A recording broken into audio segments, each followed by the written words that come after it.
دین اسلام کے جو 5 ارکان ہیں آپ کو معلوم ہے، ان میں کلمہ شہادت ہے، نماز ہے، روزہ ہے، زکوٰۃ ہے، حج ہے۔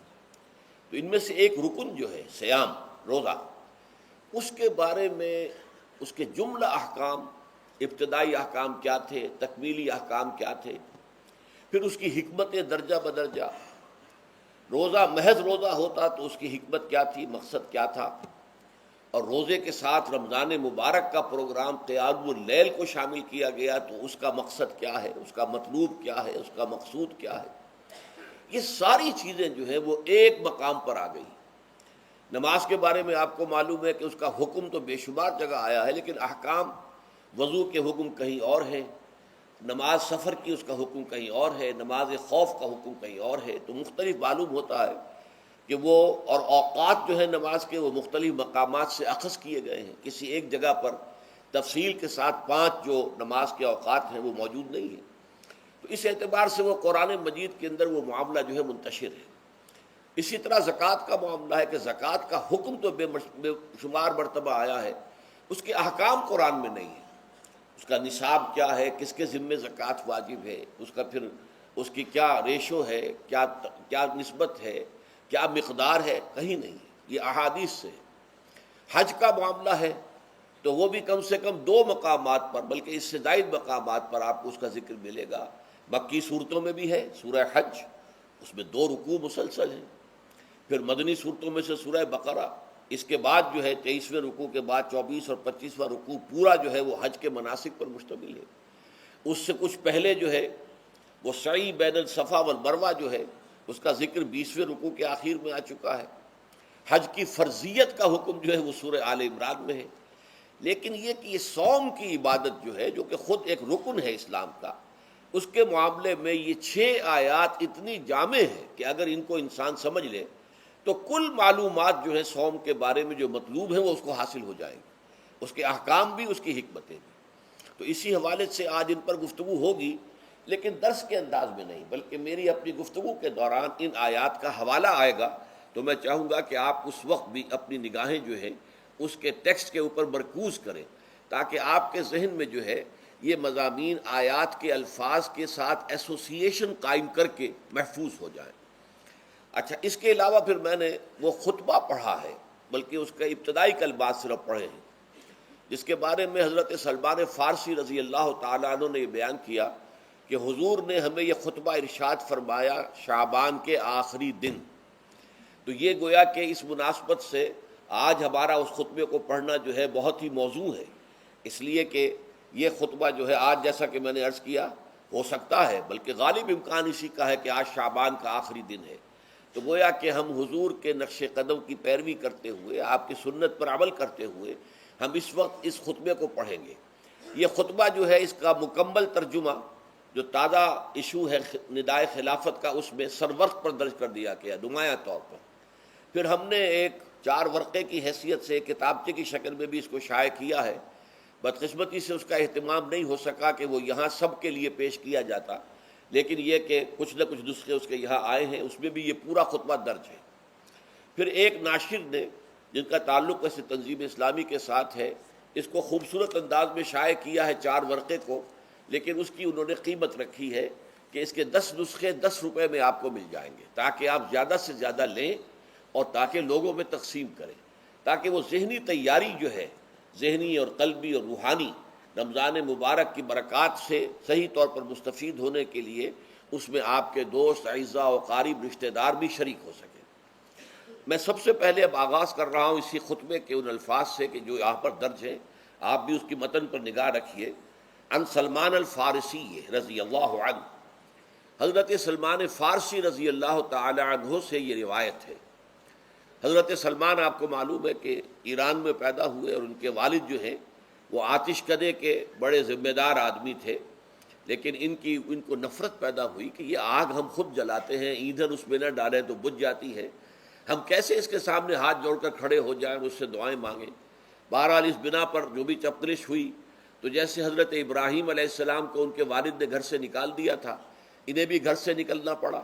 جیسے حضرت ابراہیم نے پھر ہجرت کی تھی اور وہ عراق سے جو ہے شام کی طرف منتقل ہوئے تھے، تو یہ ایران سے شام کی طرف منتقل ہوئے، وہاں جا کر انہوں نے عیسائیت کا مذہب اختیار کیا، راہبوں کے پاس رہے۔ آخری راہب جس کے پاس تھے زیر تربیت و تعلیم تھے، تو جب اس کے انتقال کا وقت آیا تو انہوں نے کہا کہ مجھے تو ابھی تشفی نہیں ہوئی پورے طور سے، آپ نے بہت کچھ سکھایا ہے، بہت کچھ سمجھایا ہے، اور میں نے آپ سے بہت کچھ فیض حاصل کیا ہے، لیکن ابھی تو مجھے تشفی نہیں ہوئی، اب آپ کا انتقال ہو رہا ہے، میں آپ کے بعد کس کے پاس جاؤں؟ تب اس نے کہا کہ میرا علم مجھے بتاتا ہے کہ نبی آخر الزمان کا ظہور اب قریب ہے، اور وہ جنوب میں کھجوروں کی سرزمین میں ہوگا، تو تم جاؤ، ٹرائی یور لک، جاؤ دیکھو شاید قسمت تمہیں ان کے قدموں میں پہنچا دے۔ تو وہ وہاں سے روانہ ہوئے ایک قافلے کے ساتھ، قافلے پر ڈاکوؤں نے حملہ کیا، انہیں پکڑ کر غلام بنا لیا، غلام بنا کر بیچ دیا، لیکن یہ دیکھیے قسمت ان کی کہ مدینے کے ایک یہودی نے خرید لیا، اب مدینے پہنچ گئے۔ اب وہاں خبریں انہیں مل رہی ہیں کہ مکے میں کسی صاحب نے دعویٰ کیا ہے نبوت کا، لیکن ان کے پاؤں میں تو غلامی کی بیڑیاں، یہ مکے تو نہیں جا سکتے۔ تو میں کہا کرتا ہوں کہ یہ اس شخص کی قسمت ہے کہ جیسے ہم کہتے ہیں کہ پیاسا کنویں کے پاس جایا کرتا ہے، کنواں تو پیاسے کے پاس نہیں آتا، لیکن یہاں کیا ہوا، کنواں چل کر پیاسے کے پاس پہنچا ہے۔ محمد الرسول اللہ صلی اللہ علیہ وسلم ہجرت فرما کر مدینے تشریف لے آئے۔ تب انہوں نے اپنے آقا سے ایک روز کچھ تھوڑی سی کھجوریں مانگی، لیں اور اجازت طلب کی اور جا کر حضور کی خدمت میں پیش کی، کیونکہ اس نے یہ بتایا تھا راہب نے کہ وہ ہدیہ تو قبول کر لیں گے، صدقات قبول نہیں کریں گے، صدقہ قبول نہیں کریں گے۔ تو اسی امتحان کے لیے جا کر حضور کی خدمت میں وہ کھجوریں پیش کی۔ حضور نے پوچھا کیا ہے؟ عرض کیا صدقہ، فرمایا نہیں میں صدقہ قبول نہیں کرتا، یہ غربا کا حق ہے، دے دو، تقسیم کر دو۔ پھر کچھ عرصے کے بعد پھر کچھ کھجوریں لی ہوں گی اپنے اس آقا سے، پھر پہنچے، پھر جب حضور نے پوچھا کیا ہے، عرض کیا کہ یہ ہدیہ، آپ نے فرمایا ہاں ٹھیک ہے، ہدیہ میں قبول کرتا ہوں۔ تو فوراً قدموں میں گر گئے، ایمان لے آئے۔ اور ان کا معاملہ جو ہے یہ بھی جان لیجئے کہ یہ فقراء صحابہ میں سے تھے جو کوئی کام نہیں کرتے تھے، ہمہ وقت حضور کے ساتھ رہنا، اور اس اعتبار سے حضور نے ان کے بارے میں یہ بھی کہا ہے کہ سلمان و منا من اہل البیت، سلمان جو ہے وہ ہمارے اہل بیت میں شامل ہے رضی اللہ تعالی عنہ۔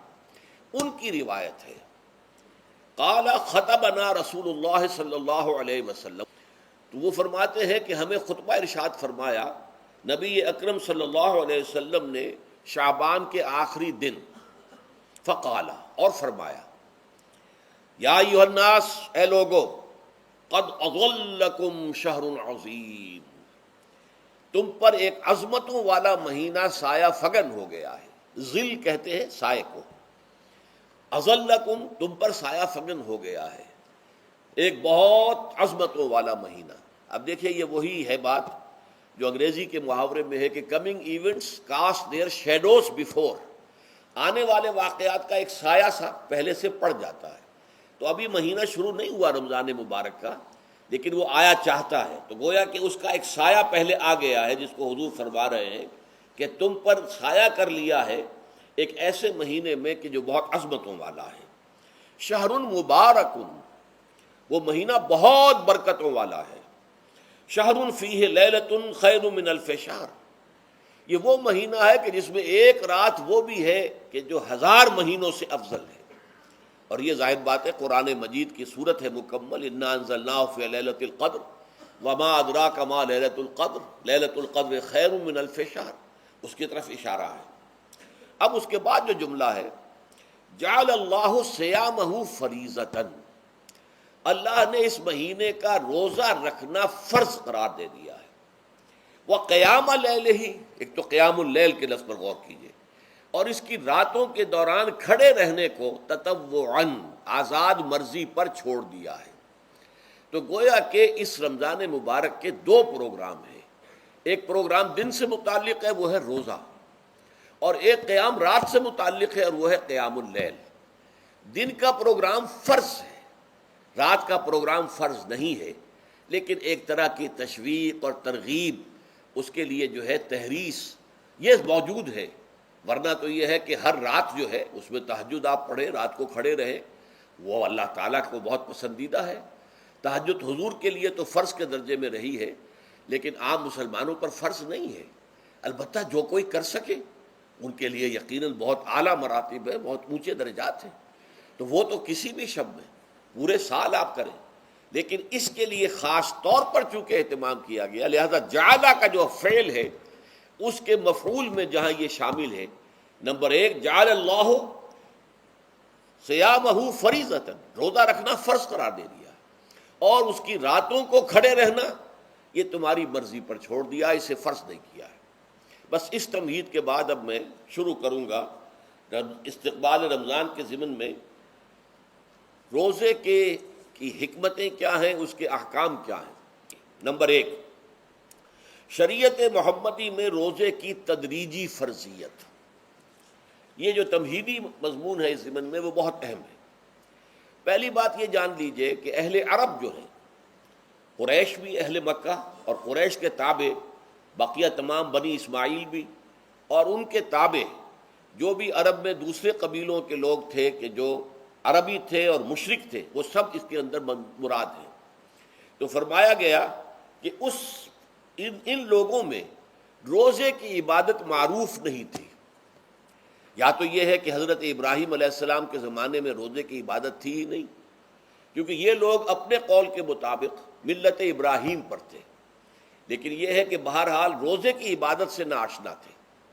کیا وجہ ہے یہ ہم نہیں جانتے۔ آپ کو معلوم ہے نماز سے وہ واقف تھے، اگرچہ اس کا حلیہ انہوں نے بگاڑ دیا تھا، تالیاں بجاتے تھے، سیٹیاں بجاتے تھے یہ، لیکن نماز کہتے تھے اسے نماز۔ طواف سے وہ واقف تھے، اگرچہ اس کے ضمن میں اتنی گھناؤنی حرکت بھی کی تھی کہ مرد اور عورتیں وہ بالکل برہنہ ہو کر طواف کرتے تھے، تو اسے بہت فضیلت والی بات سمجھتے تھے، بہت خدا رسیدگی کی بات سمجھتے تھے کہ کامل برہنہ ہو کر طواف کیا جائے، لیکن بہرحال طواف تھا۔ اسی طرح قیام عرفہ، قیام منی یہ بھی موجود تھے۔ تو حج کے بھی بہت سے ارکان جو ہیں وہ ان کے ہاں معروف تھے، اور ویسے خیرات و صدقات، چاہے زکوٰۃ ایک خاص نظام کے تحت نہیں تھی، لیکن زکوٰۃ و صدقات، بھوکوں کو کھانا کھلانا، یہ ان کے ہاں اعلیٰ اقدار میں یہ چیزیں شامل تھیں، اخلاقیات کے اونچے مقامات میں۔ کہ صوم کا ان کے ہاں قطعاً کوئی ذکر نہیں تھا، روزے کی عبادت جو ہے ان کے ہاں بالکل نہیں تھی۔ البتہ صوم کا لفظ موجود تھا، یہ لفظ وہ استعمال کرتے تھے اپنے گھوڑوں کے لیے، روزہ رکھواتے تھے گھوڑوں کو۔ اس کا پس منظر یہ ہے کہ ان کے ہاں آپ کو معلوم ہے کہ لڑائی، دنگا فساد، جنگ، اور یہ کہ غارت گری کرنا، لوٹ مار کرنا، یہ تمام ان عرب قبائل کا پیشہ تھا، اصل پیشہ یہی تھا۔ اس میں ان کے پاس دو جانور تھے، ایک تو اونٹ۔ اونٹ جو ہے وہ ان کی جو باب و ہوا ہے اور ان کے جو حالات ہیں اس کے ساتھ پوری مطابقت رکھتا ہے، یعنی اسے کئی دن کھانے کو نہ ملے اسے پرواہ نہیں، ہفتہ بھر پانی نہ ملے اسے کوئی پرواہ نہیں۔ اس اعتبار سے دھوپ کی کتنی ہی جو ہے تپش ہو، اونٹ کو کچھ نہیں کہتی۔ لیکن یہ کہ وہ سست رفتار جانور ہے، لڑائی کے لیے، جنگ کے لیے، خاص طور پر غارت گری جہاں کرنی ہو، جہاں جا کر گویا کہ ڈاکہ مارنا، پھر دوڑنا ہے، بھاگنا ہے، واپس جانا ہے، تو انہیں گھوڑے کی ضرورت ہوتی تھی جو سریع الرفتار ہے۔ لیکن گھوڑے میں یہ اوصاف نہیں تھے، وہ بھوک کو برداشت نہیں کر سکتا، مزمحل ہو جائے گا، وہ پیاس کو برداشت نہیں کر سکتا، مزمحل ہو جائے گا، وہ دھوپ کو برداشت نہیں کر سکتا، مزمحل ہو جائے گا، اور اگر یہ گھوڑا مزمحل ہو جائے تو سوار کا کیا حشر ہوگا، وہ آپ اس سے اندازہ کر لیجئے کہ اصل میں تو پھر ہلاکت سوار کی ہوگی۔ اس لیے وہ اسے تیار کرتے تھے جنگ کی صعوبتوں کو برداشت کرنے کے لیے۔ اس کا دانہ پانی بند کر دیا، اور اس کا منہ جو ہے وہ عرب بدو جو ہوتا تھا خود تو اپنا چہرہ اور سر لپیٹ لیتا تھا کپڑے کے اندر جب وہ چلتی تھی۔ ان کے ہاں باد سموم، تیز آگ جیسی ہوا جو ہے جس کے اندر ریت کے ذرات بھی ایسے ہوتے تھے گویا کہ کسی بھاڑ کی جو ہے اس کے اندر کی ریت جو ہے وہ چلی آ رہی ہے، تو گھوڑے کا رخ ادھر کر کے کھڑے کر دیتے تھے اس کو، خود اپنے منہ پر ڈاٹا واٹا باندھا ہوا اپنی حفاظت کے لیے، تاکہ اس کے اندر دھوپ کی سختی برداشت کرنے کی عادت پیدا ہو جائے، پیاس کی برداشت کرنے کی عادت پیدا ہو جائے، بھوک کو برداشت کرنے کی۔ اس کو کہتے تھے صوم۔ صوم کے لفظی معنی رک جانا۔ اب یہ کھانے پینے سے رکا ہوا ہے، اور یہ دھوپ کی سختیاں برداشت کرنے کے لیے دھوپ کے اندر، اور وہ جو آتی تھی وہاں پہ باد سموم، اس کے اندر بھی اس کا سامنا کرنے کے لیے تیار ہے۔ تو یہ پس منظر ہے روزے کا لغوی اعتبار سے، اور یہ کہ اہل عرب جو ہے پرانے وہ اس عبادت سے ناواقف تھے، لہٰذا ہمیں پورے مکی قرآن میں اس کا کہیں ذکر نہیں ملتا۔ البتہ مدینے میں جب حضور تشریف لائے اور صحابہ کرام ہجرت کے بعد، تو یہاں آپ نے دیکھا کہ یہودی جو ہے وہ روزہ رکھتے ہیں یوم عاشورہ کا، 10 محرم کا. تو حضور نے دریافت کیا کہ یہ تم 10 محرم کو روزہ کیوں رکھتے ہو؟ تو انہوں نے کہا کہ یہ دن ہماری نجات کا دن ہے. 10 محرم کو اللہ تعالیٰ نے فرعون کو غرق کیا تھا اور ہمیں نجات دی تھی اس کے ظلم و ستم سے، تو شکرانے کے طور پر ہم روزہ رکھتے ہیں. تو حضور نے فرمایا کہ موسیٰ کے تو پھر ہم تم سے زیادہ حقدار ہیں، ہم موسیٰ کو مانتے ہیں علیہ الصلاۃ والسلام، ان کی عزت کرتے ہیں، قدر کرتے ہیں، تو ہم بھی روزہ رکھیں گے. تو آپ نے صحابہ کو حکم دیا کہ عاشورہ کا روزہ رکھا کرو. پھر کچھ عرصے کے بعد اللہ تعالیٰ کی طرف سے حکم آ گیا، اور یہ حکم جو ہے اس رکوع کی پہلی آیت کے اندر ہے، یا ایھا الذین آمنوا کتب علیکم الصیام کما کتب علی الذین من قبلکم لعلکم تتقون. لیکن جیسا کہ میں بعد میں بتاؤں گا، یہ حکم صوم رمضان کا نہیں ہے، بلکہ یہ کہ اللہ کے حکم سے پہلے 3 دن کے روزے فرض کیے گئے. ہر مہینے کی 13ویں، 14ویں اور 15ویں تاریخ کو روزہ رکھو. اس میں بڑی حکمت تھی، چونکہ یہ عرب عادی نہیں تھے روزے کے، تو انہیں تدریجاً خو کر کرنا تھا. ظاہر بات ہے کہ 30 دن جو ہے وہ تو ایک بڑی مدت ہے، اور ظاہر بات ہے کہ مئی کا مہینہ بھی آ جائے گا، اس میں جون بھی آئے گا، جولائی بھی آئے گا، قیامت خیز مہینے آ جائیں گے، تو بڑی ہمت جواب دے جائے گی. تو پہلے روزہ ہر مہینے 3 روزے رکھنے کی ان کو مشق کرائی جائے تاکہ یہ عادی ہو. یہ 3 روزے اگر مئی میں بھی آ گئے، جون میں بھی آ گئے، تب بھی ٹھیک ہے، اس کو انسان 3 دن کی تو مشقت برداشت کر سکتا ہے. تو پہلے یہ کیا گیا. لیکن اس کے ضمن میں یہ حکم دے دیا گیا، اس کو کہتے ہیں وجوب علی التخییر، یہ اختیار دے دیا گیا کہ یہ 3 روزے تم پر واجب کیے جا رہے ہیں، لیکن یہ کہ اگر تم یہ روزے نہ رکھو تو تم فدیہ دے سکتے ہو، 1 مسکین کو کھانا کھلانا صبح و شام. یہ ہے وجوب علی التخییر. دوسری رعایت یہ دی گئی کہ اگر کوئی شخص ان 3 تاریخوں میں بیمار ہو یا سفر پر ہو تو وہ تعداد دوسرے دنوں میں پوری کر لے. یہ ہے گویا کہ سب سے پہلا حکم جو دیا گیا ہے. اور اس کے ضمن میں اب میں چاہتا ہوں کہ آیت نمبر 2 آپ اچھی طرح پڑھ لیں، اپنا سامنے رکھیے اور اس کے حوالے سے یہ بات سمجھ لیجیے. ایام معدودات، یہ دن ہیں چند گنتی کے. مجھے حیرت ہوتی ہے کہ جدید جو مفسرین ہیں جنہوں نے اردو میں ترجمے کیے ہیں، تفسیریں کی ہیں، ان سب کے نگاہوں سے یہ بات اوجھل رہی کہ یہ در حقیقت رمضان کے روزے کا ذکر نہیں ہے، بلکہ اس ابتدائی حکم سے متعلق ہے کہ جو ہر مہینے میں 3 دن کے روزے رکھنے کا حضور نے دیا تھا. لیکن یہ کہ میرا اپنا ذاتی واقعہ یہ ہے زندگی کا، اور یہ اہم واقعات میں سے ہے. میں جب میڈیکل کالج میں پڑھتا تھا، سمجھیے 19-20 سال کی میری عمر، اس وقت بھی مجھے یہ احساس ہوا تھا کہ یہ جو 2 آیات آئی ہیں یہاں ایک دوسرے کے تقابل میں، یہ بیک وقت نازل نہیں ہو سکتی، ان میں وقفہ ہوگا. اور یقیناً پہلا حکم کسی اور پس منظر میں ہے، دوسرا حکم جو بعد میں ہم دیکھیں گے وہ کسی اور پس منظر میں ہے. تو میری رائے یہ تھی، اور میں اس پر قائم بھی تھا، بیان بھی کرتا تھا، لیکن ڈرتا تھا، اس لیے کہ اس وقت تک جتنی تفسیریں میں نے دیکھی تھی، ترجمے دیکھے تھے، ان میں سے کسی نے یہ بات کہی نہیں تھی. تو ایک آدمی اپنی رائے کے اوپر اتنی بڑی بات کہہ دے تو میں ڈرتا رہتا تھا، لیکن کہتا تھا کہ میری رائے یہی ہے. پھر اتفاق سے جماعت اسلامی ہند کا ترجمان ہوتا تھا ماہنامہ زندگی، عروج احمد قادری صاحب اس کے مدیر تھے. وہ جو ایک پرچہ آیا اس میں انہوں نے تنقید کی تھی مولانا سید انور شاہ بخاری رحمۃ اللہ علیہ پر، کہ ان کشمیری رحمۃ اللہ علیہ سے ان کے اوپر یہ تنقید کی تھی کہ انہوں نے یہ عجیب بات کہہ دی ہے کہ یہ جو حکم ہے یہ رمضان کا نہیں ہے، بلکہ رمضان سے پہلے جو حضور نے حکم دیا تھا 3 دن کے روزے رکھنے اس سے متعلق ہے. اب مجھے اس کے اوپر پورا اطمینان ہو گیا کہ اگر سید محمد انور شاہ کاشمیری رحمۃ اللہ علیہ کی رائے یہ ہے تو متفق گردید رائے بو علی بارائے من، مجھے اب اس سے زیادہ اور کسی سند کی ضرورت نہیں. بعد میں نے جب تفسیر کبیر امام رازی رحمۃ اللہ علیہ کی اس کا بھی مطالعہ شروع کیا تو میں حیران ہوا کہ سلف میں تو یہ رائے کثرت سے موجود تھی. کیا سبب ہوا ہے کہ آج کے دور کے جو مترجمین اور مصنفین ہیں ان کی نگاہوں سے بالکل یہ بات اوجھل ہو گئی؟ اس معمے کو میں حل آج تک نہیں کر سکا. لیکن اب میں پورے تیقن سے آپ سے کہہ رہا ہوں کہ یہ جو پہلی 2 آیتیں ہیں ان کا تعلق صوم رمضان سے نہیں ہے، بلکہ ان کا تعلق ہے وہ 3 دن کی. اس کی سب سے بڑی دلیل اس کے اندر موجود ہے، ایام معدودات، گنتی کے چند دن. اب 30 یا 29 دن جو ہے وہ گنتی کے چند دن نہیں ہو سکتے، وہ اچھی بڑی تعداد ہے. پھر یہ ہے کہ یہ معدودات جو ہے اس کو کہا جاتا ہے جمع قلت، یہ زیادہ سے زیادہ 9 پر اس کا اطلاق ہوتا ہے، اس وزن پر جو جمع آتی ہے۔ اور اس میں جو ہے خود قرآن مجید میں حج کے سلسلے میں منا کے قیام کے ضمن میں الفاظ آئے ہیں، ایام معدودات، فمن تعجل فی یومین فلا اسم علیہ ومن تاخر فلا اسم علیہ۔ منا میں قیام ہے گنتی کے چند دن، تو جو 2 دن ہی میں جلدی کر کے وہاں سے واپس ہو جائے اس پہ بھی کوئی اس گناہ نہیں ہے، اور جو مؤخر کر کے 3 دن پورے کرے اس پر بھی کوئی گناہ نہیں۔ تو وہاں پر بھی نظیر موجود ہے کہ 2 یا 3 دن پر اس کا اطلاق ہو رہا ہے۔ تو یہاں پر ایام معدودات سے لازماً یہ مراد ہے کہ یہ 3 دن جو ہے ہر مہینے میں 13ویں، 14ویں، 15ویں، در حقیقت اس روزے سے متعلق یہ آیت آ رہی ہے۔ اور یہ بھی نوٹ کر لیجئے کہ رمضان کے روزے کی فرضیت کے بعد بھی حضور کا معمول اور آپ کے صحابہ کا، اور جو بھی ہمارے ہاں اتباع کرتے ہیں حضور صلی اللہ علیہ وسلم کا نوافل میں بھی ان کا یہ معمول ہے۔ ہر مہینے میں یہ 3 روزے حضور بعد بھی رکھتے تھے، اور آپ کے بہت سے صحابہ رکھتے تھے، اور آج بھی ہمارے ہاں بہت سے لوگ جو دیندار ہیں اور جن کے اندر یہ جذبہ ہے اتباع سنت کا، وہ رکھتے ہیں۔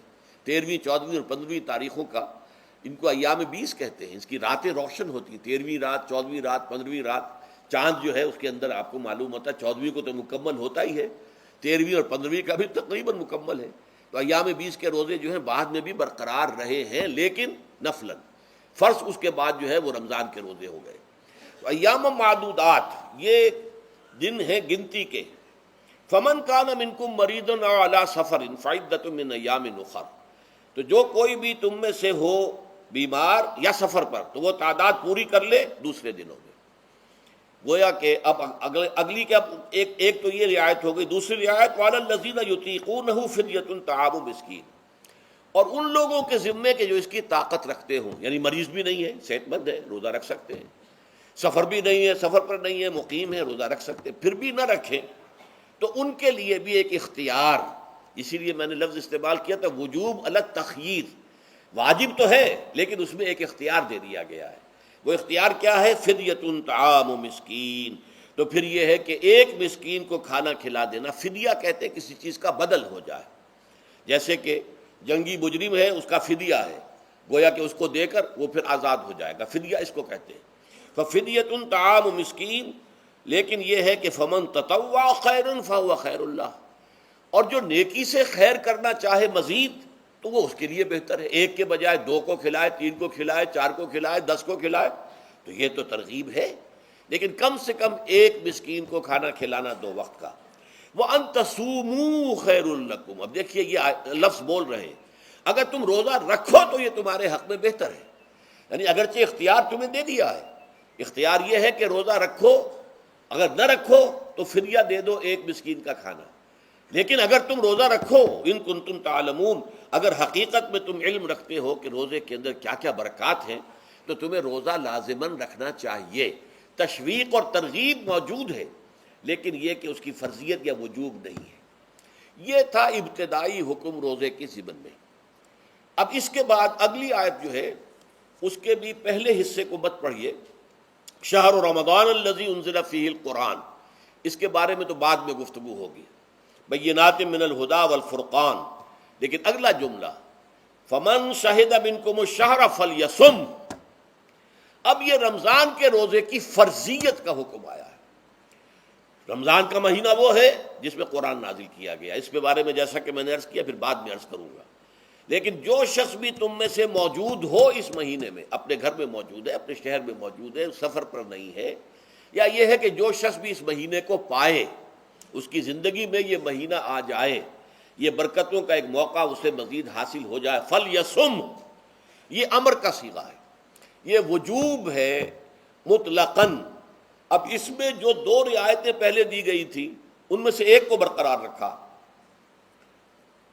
وَمَنْ كَانَ مَرِيضًا أَوْ عَلَى سَفَرٍ فَعِدَّةٌ مِّنْ أَيَّامٍ أُخَرَ، یہی وہ الفاظ ہیں جن کی بنا پر میرا گمان اس وقت بھی یہ تھا کہ یہ 2 بیک وقت نازل نہیں ہو سکتی آیات، یہ جو تکرار ہے بے معنی تکرار ہو جائے گی پھر اگر ایک ہی وقت میں نازل ہو رہی ہو، اور قرآن مجید کی فصاحت اور بلاغت سے یہ چیز بعید ہے کہ وہاں پر اس طرح کی تکرار بلا سبب ہو رہی ہو۔ قرآن میں اور بہت سی آیات ہیں جن میں کہ آپ کو معلوم ہے کہ پورا رکوع ہے سورہ مزمل کا، جس میں قیام اللیل کا حکم ہے، پھر اسی کے آخر میں وہ آیت شامل کر دی گئی ہے جو کم سے کم 1 سال بعد نازل ہوئی ہے، جس میں کہ رات کے قیام کا وجوب ختم کر دیا گیا، اور صرف یہ کہ جتنا بھی تم سے ممکن ہو سکا کرو، ضروری نہیں ہے کہ تہائی شب ہو، آدھی ہو، 2/3 ہو، جتنا بھی ممکن ہو قرآن پڑھا کرو رات کو، گویا کہ وہ فرضیت جو تھی قیام اللیل کی وہ ختم ہو گئی۔ تو اس حوالے سے وہ جو ناسخ ہے، منسوخ کرنے والی آیت بھی اس کے ساتھ ہی رکھ دی گئی ہے، تاکہ وہ جو اصل حکم تھا وہ بھی برقرار سامنے رہے، اور جس نے آ کر اسے منسوخ کیا وہ بھی برقرار رہے اور سامنے رہے۔ اسی طرح یہاں پر بھی یہ حکم آیا، کتنے عرصے کے بعد آیا یہ مجھے معلوم نہیں، لیکن یہ کچھ عرصے کے بعد آیا ہے کہ رمضان کا مہینہ وہ ہے کہ جس میں قرآن نازل کیا گیا ہے۔ اب جو شخص بھی اس مہینے کو پائے اس پر لازم ہے کہ اس کے روزے رکھے۔ ہاں، من کان مریضاً او علی سفر، جو شخص ہو مریض، بیمار ہو یا سفر پر ہو، فعدۃ من ایام اخر، تو وہ تعداد پوری کر لے دوسرے دنوں میں۔ یرید اللہ بکم الیسر ولا یرید بکم العسر، اللہ تمہارے ساتھ آسانی چاہتا ہے، سختی نہیں چاہتا۔ یہ اصل میں کیوں کہا ہے؟ اس کی وجہ سمجھ لیجئے، آج بھی آپ کو اپنے ہاں ایسے لوگ مل جائیں گے جن کا تقویٰ کا تصور اتنا غلط ہو گیا ہے کہ 104 درجے کا بخار ہے، روزہ چھوڑنے کو تیار نہیں۔ بھلے آدمیوں، اللہ نے تمہیں ایک رخصت دی ہوئی ہے تو خام خواہ اپنے اوپر یہ شدت کیوں لے رہے ہو؟ لیکن لیتے ہیں، روزہ چھوڑنے کو تیار، روزہ قضا نہیں کروں گا۔ سفر پر جا رہے ہیں اور روزہ قضا کرنے کو تیار نہیں۔ ایک موقع پر ایک غزوے کے دوران ایسا ہوا کہ کچھ لوگوں نے روزہ رکھا ہوا تھا، لیکن وہ اتنے یوں سمجھیے مزمحل ہو گئے کہ جب پڑاؤ پر پہنچے تو جن کا روزہ نہیں تھا انہوں نے تو بڑی چاق و چوبند طریقے سے خیمے نصب کیے، سارا بندوبست کیا، اور یہ جا کر بے سدھ ہو کر، بے ہوش ہو کر گر پڑے۔ تو حضور نے فرمایا ان کو دیکھ کر، لیس من البر الصیام فی السفر، سفر میں روزہ رکھنا یہ کوئی نیکی کا کام نہیں ہے، یہ نیکی کا غلط تصور ہے کہ جو تم نے اپنے اختیار کر لیا۔ یہ تمہارے اندر تشدد پسندی پیدا ہو رہی ہے۔ دین کے احکام میں جو مقصد ہے وہ کیا ہے؟ یرید اللہ بکم الیسر ولا یرید بکم العسر۔ اسی پر عمل کرتے ہوئے حضور نے فرمایا ہے کہ جو بھی علماء دین ہیں یا جو رہنمایان دین ہیں ان کا کام کیا ہے؟ آپ نے فرمایا یسروا ولا تعسروا، دیکھو آسانیاں پیدا کرو، سختیاں پیدا نہ کرو۔ دین میں سختیاں پیدا کرنا بھی وہ اسر اور اغلال بن جاتا ہے کہ جس کو رفع کرنے کے لیے اور جس سے لوگوں کو، یہودیوں کو اور تمام اہل کتاب کو نجات دینے کے لیے اللہ تعالیٰ نے اپنے رسول محمد صلی اللہ علیہ وسلم کو بھیجا۔ وَيَضَعُ عَنْهُمْ إِصْرَهُمْ وَالْأَغْلَالَ الَّتِي كَانَتْ عَلَيْهِمْ، کہ جہاں وہ نیکی کا حکم دیتے ہیں، بدی سے روکتے ہیں، پاکیزہ چیزوں کو حلال ٹھہراتے ہیں اور خبیث چیزوں کو، ناپاک چیزوں کو حرام قرار دیتے ہیں، وہیں وہ لوگوں کے اوپر سے وہ بوجھ بھی ختم کرتے ہیں کہ جو انہوں نے خام خواہ اپنے اوپر لاد لیے۔ تو ان میں سے یہ بھی ہے کہ یہ نیکی کا کام نہیں ہے کہ آپ سفر میں ہیں اور روزہ رکھ رہے ہیں۔ یرید اللہ بکم الیسر ولا یرید بکم العسر وَلِتُكْمِلُوا الْعِدَّةَ، لیکن یہ بات واضح رہے کہ اب تمہارے لیے تعداد کو پورا کرنا لازم ہے، یہ نہیں ہے کہ آپ اس کی جگہ پر فدیہ دے دیں تو بات پوری ہو جائے گی، نہیں۔ روزے کی تعداد آپ کے رمضان میں 2 روزے 3 روزے چھوٹ گئے بیماری کی وجہ سے، ٹھیک ہے، لیکن دوسرے دنوں میں اس کی قضا دینی لازم ہے۔ وہ روزے رکھنے جو ہیں آپ پر لازم ہیں، ان کا کوئی بدل جو ہے وہ فدیہ نہیں ہو سکتا۔ البتہ یہ نوٹ کر لیجئے، یہ حکمت نبوی ہے کہ یہاں اگرچہ وہ فدیے کا حکم جو ہے گویا کہ بظاہر قرآن مجید کے الفاظ سے محسوس ہوتا ہے کہ مطلقاً منسوخ ہو گیا، لیکن حضور نے اس کو خاص حالتوں میں باقی رکھا ہے۔ کوئی شخص اتنا بوڑھا ہو چکا ہے یا خاتون اتنی بوڑھی ہو چکی ہے کہ دن بھر کا فاقہ جو ہے اس میں اندیشہ ہے کہ کہیں ہلاک نہ ہو جائے، کوئی مریض ہے، مرد ہے یا عورت ہے، وہ ڈائبٹیز کی مریضہ ہے، اس کو وہ شوگر کا مرض ہے اور وہ اس کو برداشت نہیں کر سکتی، شوگر لیول بہت نیچے ہو جائے تو موت واقع ہو سکتی۔ کوئی ایسا مریض ہے جس کو مرض سے شفا پانے کی اب کوئی امید ہے ہی نہیں کہ میں مرض سے شفا پا جاؤں گا یا پا جاؤں گی تو اس کے بعد میں روزہ مکمل کر دوں گی، نہیں۔ ایسے لوگوں کے لیے حضور نے اس رعایت کو برقرار رکھا ہے کہ ایسے لوگ اگر ایک مسکین کو کھانا کھلا دیں تو یہ فدیہ بن جائے گا، لیکن جو بھی شخص صحت مند ہو اور صحت کی توقع رکھتا ہو اور جو شخص بھی طاقت رکھتا ہو روزے کا قضا کر دینے کا، اس کے لیے لازم ہے کہ روزوں کی قضا کرے۔ وَلِتُكْمِلُوا الْعِدَّةَ وَلِتُكَبِّرُوا اللَّهَ عَلَىٰ مَا هَدَاكُمْ، اور تاکہ تم اللہ کی کبریائی کا اعلان کرو اس چیز پر کہ جو اس نے تمہیں ہدایت عطا فرمائی ہے۔ اب اس کا ایک تو ظاہر ہے کہ جب روزے ختم ہوتے ہیں عید الفطر میں، تکبیر، اضافی تکبیرات کے ساتھ 2 رکعتیں ہیں جو ہم ادا کرتے ہیں۔ احناف کے نزدیک 6 اضافی تکبیرات ہیں اور اہل حدیث کے نزدیک 12 ہیں، لیکن تکبیرات ہیں اضافی۔ اور یہ کہ جاتے ہوئے اور آتے ہوئے عید کے لیے آپ جا رہے ہیں تو تکبیرات پڑھتے ہوئے جائیے، واپس آ رہے ہیں تکبیر پڑھتے ہوئے آئیے، اور یہ بھی کہ جاتے ہوئے راستہ کوئی اور، آتے ہوئے راستہ کوئی اور اختیار کیجئے، تاکہ پورا شہر، پوری بستی جو ہے تکبیر کی آواز سے گونج جائے۔ یہ ظاہر ہے، باطن اس کا کیا ہوگا؟ اللہ کی کبریائی کا اعلان کرو، اللہ کی کبریائی کو نافذ کرنے کی کوشش کرو۔ جب اللہ نے تمہیں ہدایت دے دی ہے، تمہیں اپنے دین حق سے نواز دیا ہے، تمہارا فرض ہے کہ اس کو قائم کرو، اس کے لیے جد و جہد کرو، اس کے لیے تن من دھن لگاؤ، اس کے لیے جان اور مال سے جہاد کرو۔ وَلِتُكَبِّرُوا اللَّهَ عَلَى مَا هَدَاكُمْ وَلَعَلَّكُمْ تَشْكُرُونَ، اور تاکہ تم واقعتاً شکر کرو۔ اس پر بھی گفتگو بعد میں ہوگی۔ یہ حکمت صوم کے حوالے سے ہے یہ لفظ۔ اس کے بعد جو ہے ایک آیت چھوڑ کر پھر اگلی 5ویں آیت پڑھیے۔ یہ ہے تکمیلی احکام۔ ابتدائی احکام آ گئے، نمبر 2 میں صوم رمضان کا حکم آ گیا۔ نمبر 3 پر ہوا کیا تھا کہ جب روزوں کا حکم دیا گیا تو چونکہ مثال آپ نے رکھی تھی یہود کی کہ یہود جو ہے عاشورہ کا روزہ رکھتے ہیں تو ہم بھی کیوں نہ رکھیں، مسلمانوں تم بھی رکھو۔ اس سے گمان یہ کیا گیا کہ جو احکام یہود کی شریعت میں ہیں روزے کے، شاید وہی ہماری شریعت میں بھی ہے، اور ان کی شریعت میں یہ تھا کہ رات کو سو گئے تو روزہ شروع ہو گیا، اور وہ روزہ اب نہ کوئی سحری ہے، نہ رات میں کے دوران کوئی میاں اور بیوی جو ہے وہ ہم بستری کر سکتے ہیں، بلکہ یہ کہ وہ روزہ صبح سے لے کر پھر جب رات کے بعد صبح آئے گی، صبح سے پھر دوپہر اور شام اور غروب آفتاب پر جا کر روزہ ختم ہوگا۔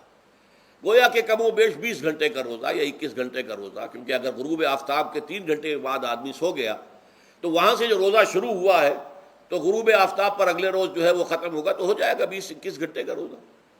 یہ روزے کا حکم لوگوں نے سمجھا، اس کی صراحت کوئی نہیں تھی، لیکن لوگ جو ہے چونکہ صراحت منفی بھی نہیں تھی، مثبت بھی نہیں تھی، لہذا وہ رات کے وقت میں جب دن ہوتے تھے روزوں کے، ان کی راتوں میں وہ اپنی جو بھی ایک طبعی ضرورت ہے، جو ہم بستری ہے میاں اور بیوی کی، شوہر اور بیوی کی، وہ کر گزرتے تھے۔ جذبات کے اندر جو بھی اس وقت ان کی احتیاج ہوئی، دل میں کھٹک رہتی تھی کہ پتہ نہیں ہم نے یہ صحیح کام کیا نہیں کیا، غلط کیا، تو اس سے یہ کہ ظاہر بات ہے کہ پھر قرآن مجید اسے قرار دے رہا ہے اپنے آپ سے خیانت کرنا۔ جب انسان اپنے ضمیر کے خلاف کوئی بات کر رہا ہو تو چاہے وہ بات صحیح ہے لیکن وہ اسے گناہ سمجھ کے کر رہا ہے تو اس نے تو گناہ کیا، وہ اپنے آپ سے تو خیانت کر رہا ہے۔ ایک شخص ہے وہ بکری کا گوشت کھا رہا ہے لیکن سمجھتا یہ کہ یہ سور کا گوشت ہے، تو اس نے تو سور ہی کا کھایا نا، اس نے بکری کا تو نہیں کھایا، لیکن اس نے سمجھا یہ کہ یہ سور کا گوشت اور کھا رہا ہے۔ تو اس حوالے سے ایک دغدغہ سا دل میں رہتا تھا، پریشانی۔ تو اب جو یہ 5ویں آیت ہے، طویل ترین آیت ہے اس سلسلے کی، اس میں روزے کے تکمیلی احکام آ گئے جو ابدی ہیں، آج تک قائم ہیں اور قیامت تک قائم رہیں گے۔ فرمایا احل لکم لیلۃ الصیام الرفث الی نسائکم، اے مسلمانوں روزے کی راتوں میں تمہارے لیے حلال کر دیا گیا ہے اپنی بیویوں سے اپنی خواہش کا پورا کرنا۔ رفث الی نسائکم ہن لباس لکم وانتم لباس لہن، وہ تمہارے لیے بمنزلہ لباس ہیں، جیسے لباس کے اور انسان کے بدن کے درمیان کوئی حجاب نہیں ہوتا، ایسے ہی شوہر اور بیوی کے درمیان بھی کوئی حجاب نہیں رہتا۔ ہن لباس لکم وانتم لباس لہن، اور ویسے بھی ایک معنی میں کہ جیسے لباس آپ کو گرمی کی شدت سے بچاتا ہے، ورنہ ہو سکتا ہے کہ تیز دھوپ جو ہے جو عرب میں ہوتی تھی وہ تو آپ کی کھالوں کو جلا دے، تو یہ حفاظت کا ایک ذریعہ بھی ہے۔ اسی طریقے سے شوہر کے لیے بیوی اپنی عفت و عصمت کو برقرار رکھنے کے لیے ایک ذریعہ ہے کہ کہیں حرام میں منہ نہ مارے، بیوی موجود ہے، حلال ذریعے سے اپنی خواہش پوری کرے۔ اور بیوی کے لیے شوہر اسی طریقے سے ایک ڈھال بن جاتا ہے کہ اسے خام خواہ ادھر ادھر دیکھنے کا کوئی خیال بھی کبھی نہ آئے، اس کی جو بھی نفسانی خواہش ہے اس کی شوہر پورا کر رہا ہے۔ تو اس اعتبار سے بھی ہن لباس لکم وانتم لباس لہن، علم اللہ انکم کنتم تختانون انفسکم، اللہ کے علم میں ہے کہ تم اپنے آپ سے خیانت کر رہے تھے۔ اس کی وضاحت میں پہلے کر چکا ہوں کہ دل میں یہ دغدغہ تھا کہ یہ حرام کام اور کر رہے ہیں، یہ گویا کہ اپنے آپ سے خیانت، اللہ سے بغاوت نہیں تھی۔ کیوں؟ کہ اللہ تعالیٰ کی طرف سے تو حکم تمہیں معلوم تھا ہی نہیں ابھی، آیا اس کی اجازت ہے یا نہیں ہے؟ لیکن اپنے آپ سے تو خیانت کر رہے ہو نا، تم یہ سمجھ رہے تھے کہ یہ نہیں ہونا چاہیے، یہ گویا کہ ممنوع ہے اور کر رہے تھے، تو اس کو کہا کہ تم اپنے آپ سے خیانت کر رہے تھے۔ علم اللہ انکم کنتم تختانون انفسکم فتاب علیکم، تو اللہ نے تم پر اپنی رحمت اور مغفرت کے ساتھ توجہ فرمائی، یعنی جو کچھ اب تک ہو چکا ہے اسے اللہ نے معاف کر دیا، اسے صاف کر دیا، کلین سلیٹ۔ اب تمہارا جو اعمال نامہ ہے اس میں اس طرح کا اگر کوئی عمل درج ہو گیا ہے تو وہ اللہ نے صاف کر دیا ہے۔ وعفا عنکم، اور تمہیں معاف بھی کر دیا ہے۔ فالآن باشروہن، تو اب تم ان کے ساتھ جو بھی تعلق زن و شو ہے اس کو اختیار کر سکتے ہو۔ فالآن باشروہن وابتغوا ما کتب اللہ لکم، اور حاصل کرو وہ کچھ جو کچھ اللہ نے تمہارے لیے لکھ دیا ہے۔ یہ تعلق زن و شے سے دو چیزیں ہیں کہ جو مقصود ہیں، ایک تو سب جانتے ہیں اولاد، ہر انسان کی خواہش ہوتی ہے کہ میری نسل کا تسلسل باقی رہے، لیکن نمبر دو ایک شے اور ہے، قرآن مجید میں بیان کیا گیا، بولے تسکنو الیہا، اس میں ایک سکون ہے، اس میں جو بھی ہے، جو بھی عمل ہے مباشرت کا، اس میں ایک اعصابی طور پر سکون کی کیفیت انسان کو حاصل ہوتی ہے، تو یہ بھی مطلوب و مقصود ہے۔ تو ما کتب اللہ لکم، تمہارے لیے اللہ نے اس میں ایک تو اولاد کا معاملہ رکھ دیا ہے اور ایک تمہارے لیے سکون کا، لتسکنو الیہا، تاکہ تم ان کی طرف توجہ کر کے سکون حاصل کرو۔ فالآن باشروہن وابتغوا ما کتب اللہ لکم وکلوا واشربوا، اب سحری کا حکم آ گیا، وکلوا واشربوا حتی یتبین لکم الخیط الابیض من الخیط الاسود من الفجر، اور کھاتے رہو اور پیتے رہو یہاں تک کہ تمہارے لیے فجر کے وقت کے اعتبار سے سفید ڈوری سیاہ ڈوری سے بالکل علیحدہ ہو جائے۔ اصل میں اس کو بعض صحابہ نے تو سمجھا کہ یہ لغوی معنی اس کے لیے لیے کہ آپ اپنے تکیے میں ایک سفید دھاگا رکھ لیا ایک کالا رکھ لیا، اور دیکھتے رہتے تھے، جب یہ سفید اور کالا علیحدہ علیحدہ نظر آنے لگے تو پھر روزے کا رکھنے کا وقت شروع ہو چکا اور اب کھانا پینا بند کر دیا جائے۔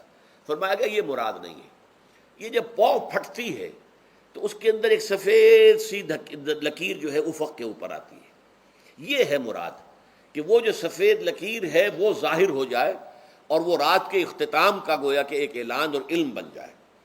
تو وَكُلُوا وَاشْرَبُوا، اب اس کی جو ہے بڑی تاکید کی گئی ہے، تسحروا فإن فی السحور برکۃ، سحری ضرور کیا کرو، اور یہ در حقیقت برکت کا ذریعہ ہے۔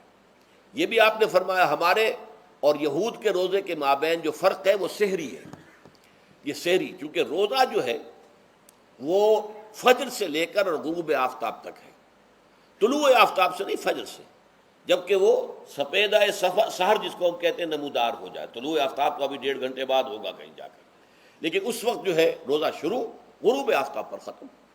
اس حوالے سے اس سے پہلے کھانا پینا، اور اس میں بھی فرمایا گیا کہ بعض لوگ بہت زیادہ احتیاط کرتے ہیں، وہ صحیح نہیں ہے، اس لیے کہ فجر کے لیے اذان جب دیتے تھے تو اس میں بعض حضرات ذرا جلدی کرتے تھے، حضور نے فرمایا کہ نہیں دیکھو یہ ذرا جلدی کر دیتے ہیں، اگر تم میں سے کسی کے ہاتھ میں پیالہ ہے، ابھی وہ کچھ کھا رہا ہے، اذان ہو گئی ہے، تو وہ اپنا پیالہ پورا کر لے، اس میں بھی تشدد کی ضرورت نہیں، جیسے کہ اس سے پہلے ہم پڑھ چکے یسروا ولا تعسروا، یرید اللہ بکم الیسر ولا یرید بکم العسر، اللہ تمہارے ساتھ آسانی چاہتا ہے، سختی نہیں چاہتا۔ تو اسی طرح فرمایا وَكُلُوا وَاشْرَبُوا حَتَّى يَتَبَيَّنَ لَكُمُ الْخَيْطُ الْأَبْيَضُ مِنَ الْخَيْطِ الْأَسْوَدِ مِنَ الْفَجْرِ ثُمَّ أَتِمُّوا الصِّيَامَ إِلَى اللَّيْلِ، پھر اب روزے کو پورا کرو رات تک۔ إِلَى اللَّيْلِ میں پھر بڑی بحثیں ہوئی ہیں، اس لفظ کی مناسبت سے اہل تشیع اس کے قائل ہیں کہ جب کہ خوب اندھیرا ہو جائے، لیکن اہل سنت کا اجماع ہے کہ غروب آفتاب اس سے مراد ہے، اس لیے کہ آغاز رات کا غروب آفتاب کے ساتھ ہے، اور اس میں بھی احادیث کے اندر آیا ہے کہ تعجیل کرنی چاہیے۔ بعض لوگ وہی جو میں نے عرض کیا کہ تقویٰ کے تحت جو ہے، جیسے کہ سفر میں بھی روزے رکھتے ہیں، یا 104 بخار کے درجے میں بھی وہ روزہ قضا کرنے کو تیار نہیں ہوتے، ایسے ہی وہ تاخیر کرتے ہیں اپنے تقوی کے حساب سے، کہیں ایسا نہ ہو، کوئی غلطی نہ ہو جائے، کہیں یہ نہ ہو جائے، کہیں وہ نہ ہو جائے، تو پھر اس کے اندر وہ افطار میں، تو آپ نے فرمایا کہ قوم جو ہے اسی وقت صحیح رہے گی جبکہ وہ افطار میں عجلت سے کام لے، یعنی سحری کے اندر بہت زیادہ جلدی کرنے کی ضرورت نہیں، اگر اذان ہو رہی ہے اس کے دوران بھی اگر کچھ کھا پی رہے ہو تو کھا پی لو، مکمل کر لو۔ اسی طریقے سے افطار کے اندر جو ہے وہ تاخیر کرنے کی ضرورت نہیں، سورج کے غروب کے ساتھ افطار کر لو۔ وَلَا تُبَاشِرُوهُنَّ وَأَنْتُمْ عَاكِفُونَ فِي الْمَسَاجِدِ، ہاں اپنی بیویوں سے تم مباشرت نہ کرو، تعلق زن و شوق قائم نہ کرو جبکہ تم مسجدوں کے اندر معتکف ہو۔ یہ اعتکاف کا ذکر ہو گیا۔ رمضان کے آخری عشرے میں یہ اعتکاف جو مسنون ہے کہ 21ویں شب سے شروع ہو جائے گا، یعنی 20واں روزہ ختم ہوا اس کے ساتھ یہ اعتکاف شروع ہو گیا، اور پھر اعتکاف مسنون جو ہے وہ جب تک کہ چاند نظر نہ آ جائے شوال کا، عید کا، تو اس وقت تک یہ اعتکاف جاری رہے گا۔ یہ ہے مسنون اعتکاف۔ اس کی کیا حکمت ہے وہ میں بعد میں عرض کروں گا۔ تو یہ حکمت جو ہے اس کے حوالے سے گفتگو بعد میں ہو جائے گی، لیکن یہاں یہ بتا دیا گیا کہ یہ جو رمضان کی 20 راتوں میں اجازت دی گئی ہے اپنی بیویوں کے ساتھ ہم بستری کی، وہ اس معتکف کے لیے نہیں ہے جو مسجد میں معتکف ہے۔ تو ہاں اس کی اہلیہ آ سکتی ہے وہاں ملاقات کے لیے، کسی مشورہ کوئی کرنا ہے بہت ضروری ہے، آ جائے، ملاقات ہو سکتی ہے، لیکن یہ کہ مباشرت نہیں ہو سکتی، وہ حرام ہے۔ فرمایا وَلَا تُبَاشِرُوهُنَّ وَأَنْتُمْ عَاكِفُونَ فِي الْمَسَاجِدِ تِلْكَ حُدُودُ اللَّهِ، یہ اللہ کی حدود ہیں، شریعت اسلامی کی یہ حدود ہیں۔ فَلَا تَقْرَبُوهَا، تو ان کے قریب تک مت جاؤ۔ قرآن مجید میں اس اعتبار سے دو انداز تعبیر ہے کہ اللہ کی حدود ہے فَلَا تَعْتَدُوهَا، یہ اللہ کی حدود ہے، ان سے تجاوز نہ کرو، اس حد کو پھلانگ نہ جاؤ، اس حد سے آگے نہ گزر جاؤ۔ یہاں ہے تقربوہا، اللہ تعالیٰ کی حدود کے قریب تک نہ جاؤ۔ اس کی وجہ ایک حدیث میں بیان کر دی گئی ہے کہ جیسے ہر بادشاہ کی ایک چراگاہ ہوتی ہے، وہ صرف شاہی جو بھی ہیں جانور ہیں ان کے، یا گھوڑے ہیں یا کوئی اور ہیں، ان کے چرنے کے لیے ہے، وہاں پہ کوئی رعایت کا کوئی آدمی اپنی بھیڑ بکریاں وغیرہ نہیں لے جا سکتا۔ وہ حما کہلاتا تھا کہ یہ شاہ کے لیے مخصوص ہے، لکل ملک حمن وحم اللہ محارمہ، اللہ بھی بادشاہ ہے کائنات کا، ارض و سما کا، اس نے بھی جن چیزوں کو حرام کر دیا ہے وہ حما ہے، اس میں داخل نہیں ہونا تمہیں۔ تو فرمایا کہ جو چرواہا اپنی بھیڑوں کو بالکل اس کی آخری حد تک لے جائے گا تو اندیشہ ہے کہ کوئی بھیڑ کوئی بکری چھلانگ لگائے اور اس چراگاہ میں داخل ہو جائے۔ اس لیے کیپ ایٹ اے ڈسٹینس، ایک فاصلے پر رہو۔ احتیاط کا تقاضا یہ ہے کہ اس آخری حد کے قریب نہ جاؤ، فلا تقربوہا، اس کے قریب نہ جاؤ۔ ان حدود کی تو سختی کے ساتھ پابندی کرنی ہے۔ ان کے لیے یہ ہے کہ ان کو نہ صرف یہ کہ ان سے تجاوز نہیں کرنا، بلکہ ان سے ذرا کچھ فاصلے ہی پر اپنے آپ کو رکھنا ہے۔ کذالک یبین اللہ آیاتہ للناس، اسی طریقے سے اللہ تعالیٰ واضح کرتا ہے اپنی آیات کو لوگوں کے لیے، وَلَعَلَّهُمْ يَتَّقُونَ، اور تاکہ وہ پھر تقویٰ کریں، بچیں۔ جب احکام معلوم ہو گئے اب بچنا آسان ہے، جب احکام معلوم نہیں تو اندیشہ ہے کہ کہیں کسی حرام کے اندر جو ہے وہ ملوث ہو جائے۔ جیسے کہ ایک حدیث میں آتا ہے کہ الحلال بین والحرام بین وبینہما مشتبہات، حلال کیا ہے یہ بھی واضح ہے، حرام کیا ہے یہ بھی واضح ہے، البتہ ان دونوں کے مابین کچھ چیزیں ہوتی ہیں متشابہات، پتہ نہیں حلال ہے کہ حرام ہے، تو تم بچو، ان چیزوں سے بھی بچو، اس لیے کہ اس کے اندر حرام ہونے کا اندیشہ ہے نا، لہذا ان سے بھی بچو۔ جو صریحاً حلال ہے اسی پر اکتفا کرو، جن کے بارے میں تعین نہیں ہو پا رہا ہے کہ وہ حلال ہیں، البتہ یہ بھی ثابت نہیں ہو رہا ہے کہ وہ حرام ہیں، تو ان سے یہ تقویٰ کا تقاضا ہے۔ اگرچہ قانونی اعتبار سے یہ کہا جائے گا کہ وہ مباح ہے، جس شے کی حرمت کا ثبوت ہمیں کتاب اللہ اور سنت رسول سے نہ ملے وہ مباح ہے، لیکن یہ ہے کہ تقویٰ کا تقاضا یہ ہے، قانون کا تقاضا یہ کہ مباح کو آپ اختیار کریں گے تو آپ پر گرفت نہیں ہوگی، اس لیے کہ اس کی حرمت ثابت نہیں ہے، لیکن تقویٰ کا تقاضا یہ ہے کہ آپ صرف اس شے پر اکتفا کریں کہ جس کے حلال ہونے کے لیے ثبوت اور دلیل موجود ہے۔ تو یہ ہے کہ تلک حدود اللہ فلا تقربوها کذالک یبین اللہ لکم للناس آیاتہ للناس لعلہم یتقون۔ یہ احکام ہے تکمیلی روزے کے، جس کے ضمن میں میں نے کچھ احادیث نبویہ کے حوالے سے بھی ان کی مزید وضاحت کر دی۔ اب آئیے تیسری بات، روزے کا اصل حاصل کیا ہے۔ اب پہلی آیت پر ہمیں توجہ دینی ہوگی، یا ایھا الذین آمنوا کتب علیکم الصیام، اہل ایمان تم پر روزہ فرض کیا گیا، لکھ دیا گیا، طے کر دیا گیا، اگرچہ جیسا کہ میں نے عرض کیا یہ ابتدائی حکم ہے اور اس میں وجوب علی تخییر وہ بعد میں آ چکا دوسری آیت میں۔ کما کتب علی الذین من قبلکم، جیسے کہ یہ فرض کیا گیا تھا ان پر جو تم سے پہلے تھے، یعنی یہود اور نصارہ، ان پر بھی یہ روزہ جو ہے یہ فرض تھا۔ البتہ احکام مختلف ہو گئے، جیسے جمعے کا دن اور جمعے کو چھوڑ کر یہودیوں نے سبت کا دن اختیار کیا، عیسائیوں نے جو ہے وہ سنڈے کو اختیار کر لیا، لیکن احکام میں فرق ہے۔ وہاں پورے سبت کے دن، ہفتے کے دن کاروبار دنیاوی مطلقاً حرام، لیکن ہمارے ہاں شریعت کے اندر آسانی پیدا کی گئی کہ صرف جمعے کی اذان سے لے کر نماز ادا ہو جانے تک وہ حرام ہے، لیکن باقی یہ ہے کہ اس سے پہلے بھی اگر کرو اور بعد میں جب فَإِذَا قُضِيَتِ الصَّلَاةُ فَانتَشِرُوا فِي الْأَرْضِ وَابْتَغُوا مِن فَضْلِ اللَّهِ، جب نماز ادا ہو چکے تو جاؤ، منتشر ہو سکتے ہو زمین میں اور اللہ تعالیٰ کے فضل کو تلاش کر سکتے ہو۔ تو اسی طریقے سے اگرچہ حکم روزہ جو ہے وہ تو سابقہ امتوں میں بھی تھا، لیکن یہ اس کے احکام جو ہیں ان کے اندر تغیر و تبدل ہے۔ کتب علیکم الصیام کما کتب علی الذین من قبلکم لعلکم تتقون، تاکہ تمہارے اندر تقوی پیدا ہو جائے۔ اب یہ ہے حکمت صوم کی پہلی آیت۔ تقوی کسے کہتے ہیں؟ بچنا۔ کس چیز سے بچنا؟ اللہ نے جو چیزیں حرام کی ان سے بچنا، اللہ کے احکام کو توڑنے سے بچنا۔ دیکھیے یہ لفظ جو ہے اس کا مادہ ہے وا، قاف اور یا، وقا۔ وقا یقی کے معنی ہے کسی کو بچانا۔ ہم دعا مانگتے وقنا عذاب النار، اے اللہ ہمیں آگ کے عذاب سے بچا لے، لیکن اتقا بنتا ہے باب افتعال، واو تے میں شامل ہو گئی تو اتقا، اور اسی سے تقوی ہے۔ تقوی کے معنی کیا ہے؟ بچنا، خود بچنا۔ وقا یقی دوسرے کو بچانا۔ بچنا اللہ کے احکام کو توڑنے سے، اللہ کی حرام کردہ چیزوں میں ملوث ہونے سے، اللہ کے غضب سے، غصے سے، اللہ کی ناراضگی سے، اور آخرت میں اللہ کے عذاب سے۔ یہ بچنے کی روش ہے، پوری زندگی میں بھی اس کو جاری رکھو۔ یہ تقوی زندگی میں کیا ہوگا؟ اللہ کے احکام کو توڑنے سے بچنا، اللہ کی حرام کردہ چیزوں میں ملوث ہو جانا، ان کا استعمال کرنا، کھانے پینے سے متعلق ہوں یا وہ شہوت سے متعلق ہو یا کسی اور چیز سے متعلق ہو، اس سے بچنا۔ اور یہ بچنا جو ہے آخرت میں نتیجہ خیز ہوگا، جہنم سے بچاؤ ہو جائے گا، آگ کے عذاب سے نجات مل جائے گی۔ اچھا روزے کا اس سے تعلق کیا ہے یہ سمجھ لیجئے۔ دیکھیے ہمارے گناہوں کا سب سے بڑا سبب ہمارے نفسانی تقاضے ہیں۔ ہم ایک حیوان بھی ہیں اور حیوان سے برتر بھی کچھ ہے، وہ میں بعد میں عرض کروں گا، لیکن حیوان تو ہے۔ جیسے ہر حیوان کو کچھ خوراک کی ضرورت ہے، ہمیں بھی ضرورت ہے۔ ہر حیوان کو بقائے نسل کا معاملہ جنسی ہے، وہ ہمارا بھی ہے۔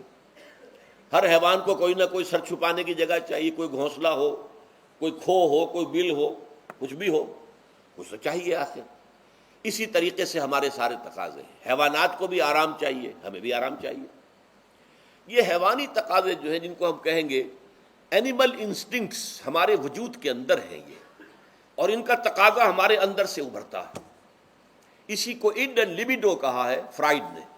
جدید نفسیات کا بابا آدم جو ہے وہ فرائڈ ہے، اس نے اسے اڈ اور لب سے تعبیر کیا ہے، اس سے اوپر سیلف کو لایا ہے، اور اس کے بعد جو ہے وہ سپر ایگو ہے۔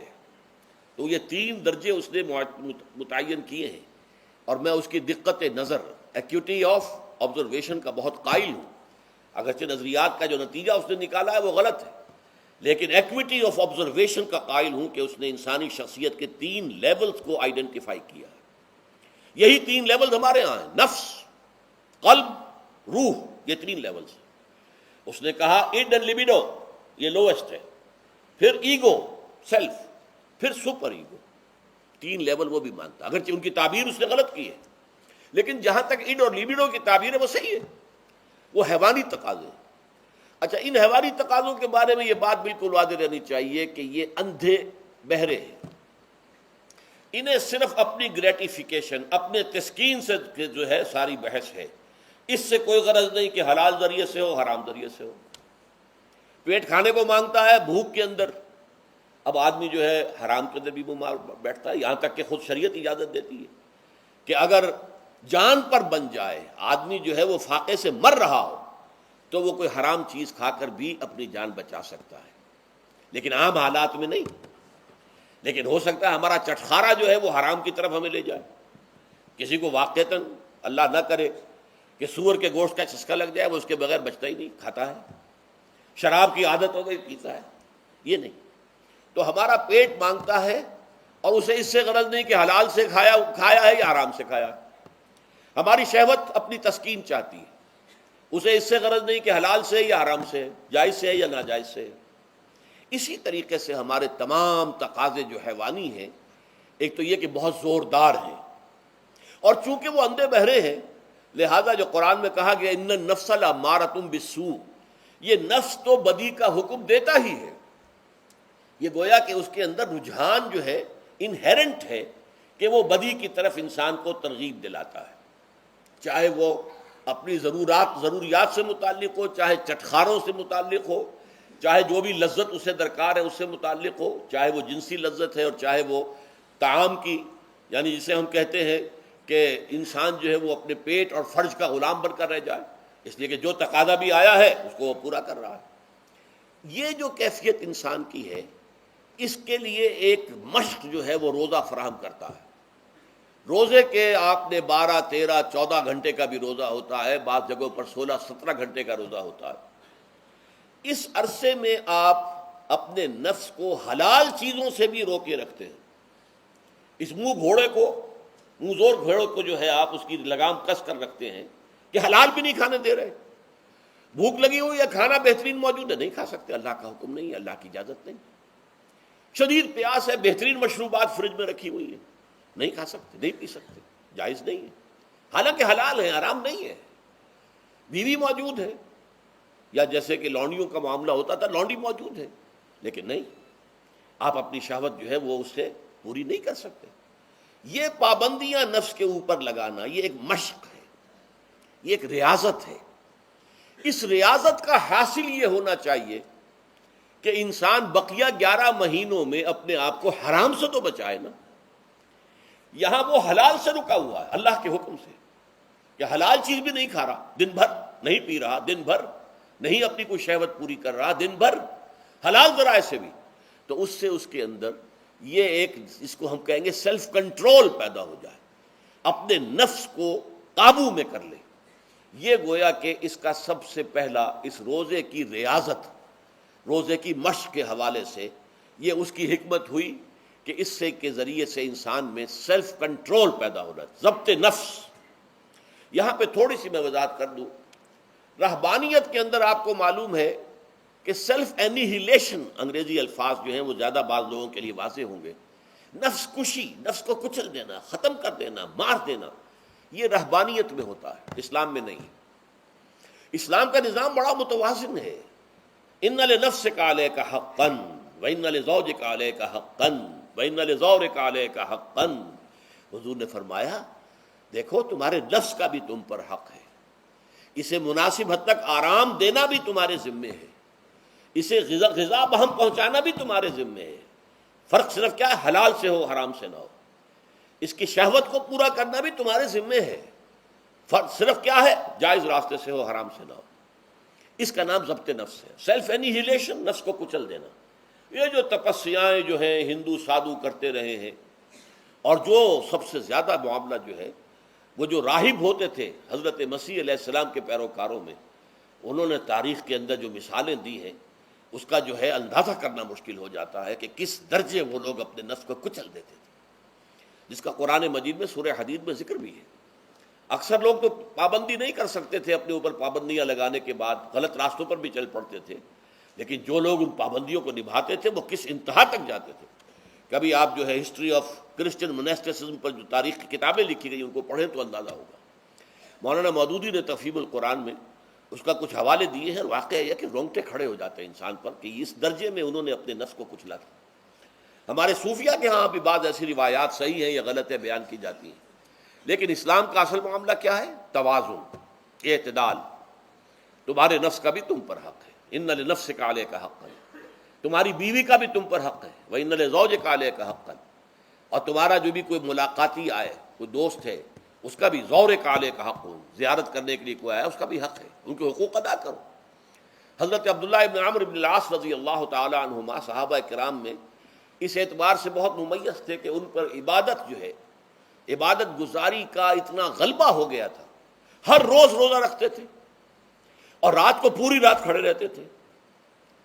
حضور کو اطلاع دی گئی، حضور نے طلب کیا فوراً، آپ نے فرمایا یا عبداللہ الم نخبر، کیا ہمیں یہ خبر نہیں دی گئی انک تصوم الدہر وتقوم اللیل، کہ تو ہمیشہ رات کو کھڑا رہتا ہے نماز میں اور ہر روز روزہ رکھتا ہے۔ اب ظاہر بات ہے حضور کے حضور میں جھوٹ کیسے بولتے، ویسے بھی جھوٹ بولنے کا سوال نہیں صحابہ کے لیے، تو عرض کیا بلا یا رسول اللہ ایسی ہے تو صحیح ہے۔ فرمایا لا تفعل، ہرگز ایسا مت کرو، فإن لنفسك عليك حقا وإن لزوجك عليك حقا وإن لزورك عليك حقا، تمہارے نفس کا بھی تم پر حق ہے، روزہ رکھو بھی اور افطار بھی کرو۔ بہترین روزہ جو ہے وہ حضرت داؤد علیہ السلام کا تھا، ایک دن روزہ رکھتے تھے، ایک دن افطار کرتے تھے۔ لیکن یہ ہے کہ آپ ہفتے میں 2 دن روزے حضور کے ہیں، سوموار کو اور جمعرات کو، مہینے میں 3 روزے یہ ہیں، اس میں گویا کہ سنت پر عمل بھی ہو جائے گا۔ لیکن یہ کہ ہمیشہ روزہ رکھنا، بلکہ یہاں تک کہا گیا ما ساما من سامت دہر، جو ہمیشہ روزہ رکھتا ہے اس نے کوئی روزہ رکھا ہی نہیں۔ کیا مطلب؟ یہ تو اس نے اپنی ہیبٹس بدل لی ہیں، ہیبٹس ہو گئی ہیں یہ کہ سارا دن بھر نہیں کھانا، صبح کھانا شام کو کھانا، بس یہ تو اس نے اپنی ہیبٹ بدل لی ہے، روزہ ہیبٹ بن گیا اس کا۔ ما ساما من سامت دہر، جس نے ہمیشہ روزہ رکھا اس نے کوئی روزہ رکھا ہی نہیں۔ اس لیے کہ روزہ تو در حقیقت اس شخص پر شاخ گزرتا ہے جس کو عادت ہے دن میں کھانا کھانے کی، اس کو دن کے اندر 3 کھانے کھانے کی عادت ہے، تبھی تو وہ شاخ گزرے گا۔ اگر وہ عادت ہی آپ نے بدل لی ہے تو ظاہر بات ہے کہ پھر روزے کی جو برکت ہے وہ تو ظاہر نہیں ہوگی۔ تو بہرحال اس اعتبار سے غور کیجئے کہ یہ پہلا حکم جو ہے روزے کا، لعلکم تتقون، تاکہ تمہارے اندر تقوی پیدا ہو جائے، اپنے نفس پر کنٹرول پیدا ہو جائے۔ اس کو یوں سمجھیے کہ یہ ایک بڑا منہ زور گھوڑا ہے، ہمارا جو نفس ہے، ہمارا جو جسم ہے، حیوانی نظام، اس پر ہماری خودی یا ہماری انا یا ہماری ایگو یا ہمارا سیلف، یہ اس پر حکمران ہے، اس کا گھوڑے کا سوار ہے۔ اب اگر گھوڑا منہ زور ہے اور سوار کے قابو میں نہیں ہے تو کیا نتیجہ نکلے گا؟ اب وہ گھوڑے کے اختیار میں ہے، سوار صاحب کی جان جو ہے وہ جا کر پٹخ دے کہیں، کسی کھائی میں گرائے، کسی اور جگہ گرائے، وہ تو گویا کہ اس کے رحم و کرم پر ہے۔ ہاں اگر سوار تکڑا ہے اور سوار نے جو ہے گھوڑے کو قابو میں کیا ہوا ہے، اس کی رانوں میں بھی جان ہے، دبایا ہوا ہے گھوڑے کو اپنی رانوں کے درمیان، تو ظاہر بات ہے کہ اب یہ گھوڑا جو ہے بہت بڑی ایسٹ ہے اس کے لیے۔ اب گھوڑا ادھر جائے گا جدھر سوار لے جانا چاہے گا، سوار اپنے مقصد، اپنی منزل تک پہنچے گا گھوڑے کے ذریعے سے، اور اگر برعکس ہے جیسا کہ میں عرض کر چکا ہوں تو وہ سوار جو ہے وہ گھوڑے کے رحم و کرم پر ہے۔ یہی معاملہ ہے، ہماری خودی یا ہماری انا یا ہمارا ایگو، یہ در حقیقت یہ راکب ہے، اور ہمارا وجود حیوانی یہ مرکب ہے، یہ گھوڑا ہے۔ اگر ہم قابو یافتہ ہوں اپنے اس گھوڑے کے اوپر تو یہی جسم ہمارے لیے ایک بہت بڑا ایسٹ ہے۔ ہاتھوں سے نیکی کمائیں گے، پاؤں سے نیکی کمائیں گے، آنکھوں سے نیکی کمائیں گے، کانوں سے نیکی کمائیں گے، یہ ساری نیکیاں کمانے کا ذریعہ بن جائے گا۔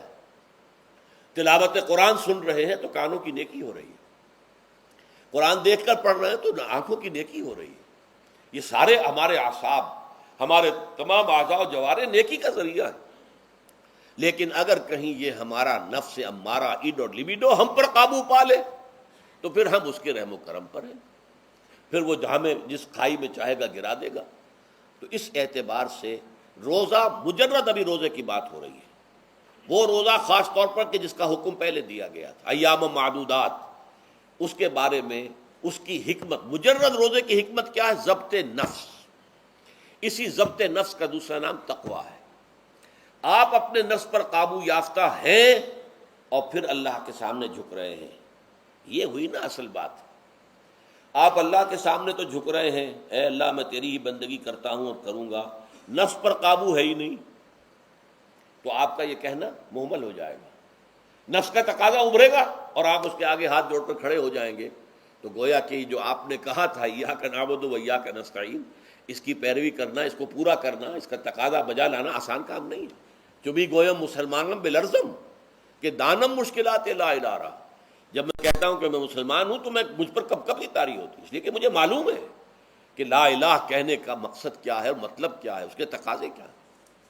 تو روزہ مجرد روزے کی غرض و غایت تقوی یا ضبط نفس یعنی سیلف کنٹرول، اور اس سیلف کنٹرول کے ساتھ اپنے پورے وجود کو اللہ کے سامنے جھکا دینا، یہ عبادت ہے۔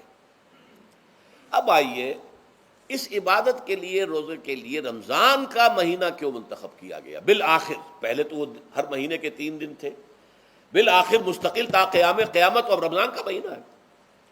اس کی علت کیا ہے؟ ظاہر بات ہے کہ سارے 12 مہینے اللہ ہی کے ہیں، ہفتے کے سارے دن اللہ ہی کے ہیں، دنوں میں سید الایام جمعے کا دن ہے، مہینوں میں سید الاشہر، یہ جتنے مہینے ہیں ان میں سردار جو ہے مہینوں کا وہ رمضان مبارک ہے۔ کیوں ہے؟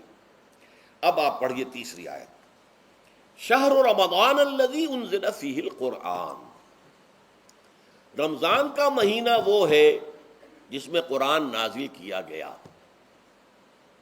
اور اس کی مزید کیا ہے تشریح کہ رمضان ہی میں وہ لیلۃ القدر ہے جس میں قرآن نازل کیا گیا۔ اب یہاں 2 چیزیں علیحدہ علیحدہ سمجھ لیجئے۔ ہمیں معلوم ہے کہ قرآن حضور پر نازل ہوا 32 برس میں، نہیں 22 برس میں، 610 عیسوی سے لے کر اس موضوع پر آج شام کو تقریر ہوگی انشاءاللہ مفصل تعارف قرآن کے ضمن میں، بعد نماز عشاء قرآن اکیڈمی کی مسجد میں، کیونکہ معلوم نہیں کہ آج چاند ہو جائے گا یا نہیں ہو جائے گا، لہذا دورہ ترجمہ قرآن کل سے شروع ہوگا، اور آج جو ہے تعارف قرآن اور سورہ فاتحہ کا کچھ مفہوم میں بیان کروں گا، تاکہ یہ کہ رمضان مبارک کے لیے تمہید ہو جائے۔ پھر اگر چاند ہو گیا تو چھوٹی چھوٹی صورتوں کے ساتھ ہم تراویح مکمل کر لیں گے، ترجمہ قرآن کے ساتھ تراویح کل سے شروع ہوگی۔ بہرحال اس ضمن میں رمضان کا چناؤ جو ہوا ہے تو یہ ترجیح بلا مرجح نہیں ہے، ایسے ہی نہیں ہے کہ یوں ہی اس کو ترجیح دے دی گئی، اس کی حکمت ہے، غایت ہے، علت ہے، اس کا سبب ہے۔ رمضان کا مہینہ وہ ہے جس میں قرآن نازل کیا گیا، اسی میں وہ لیلۃ القدر ہے جس میں قرآن نازل کیا گیا، اگرچہ ہم جانتے ہیں کہ حضور پر قرآن نازل ہوا ہے 22 برس میں، 610 عیسوی سے 632 تک۔ اس معمے کو کیسے حل کریں گے؟ اس کا حل کیا ہے؟ رمضان مبارک کی ایک شب مبارک لیلۃ القدر میں پورا قرآن لوح محفوظ سے دفعتاً پورا کا پورا سمائے دنیا، پہلا آسمان جو ہے ہمارا، اس کے اوپر نازل کر دیا گیا۔ اس کے لیے لفظ انزلہ، انزلہ ینزل انزالن کے معنی ہے دفعتاً کسی چیز کو اتار دینا، اور نزلہ ینزل تنزیلا کے معنی ہے رفتہ رفتہ درجہ درجہ درجہ درجہ درجہ اتارنا۔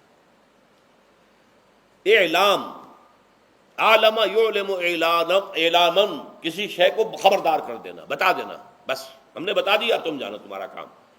تعلیم یہ ہے اس کو درجہ بدرجہ سمجھانا، اس کے دماغ میں اتارنا، دیکھنا کہ اتنی بات سمجھ گیا تو اگلی بات سمجھانا، یہ سمجھ میں آ گئی تو اگلی بات، تعلیم اس کو کہتے ہیں۔ تو انزال دفعتاً اتار دینا، تنزیل رفتہ رفتہ تدریجاً تھوڑا تھوڑا کر کے اتارنا۔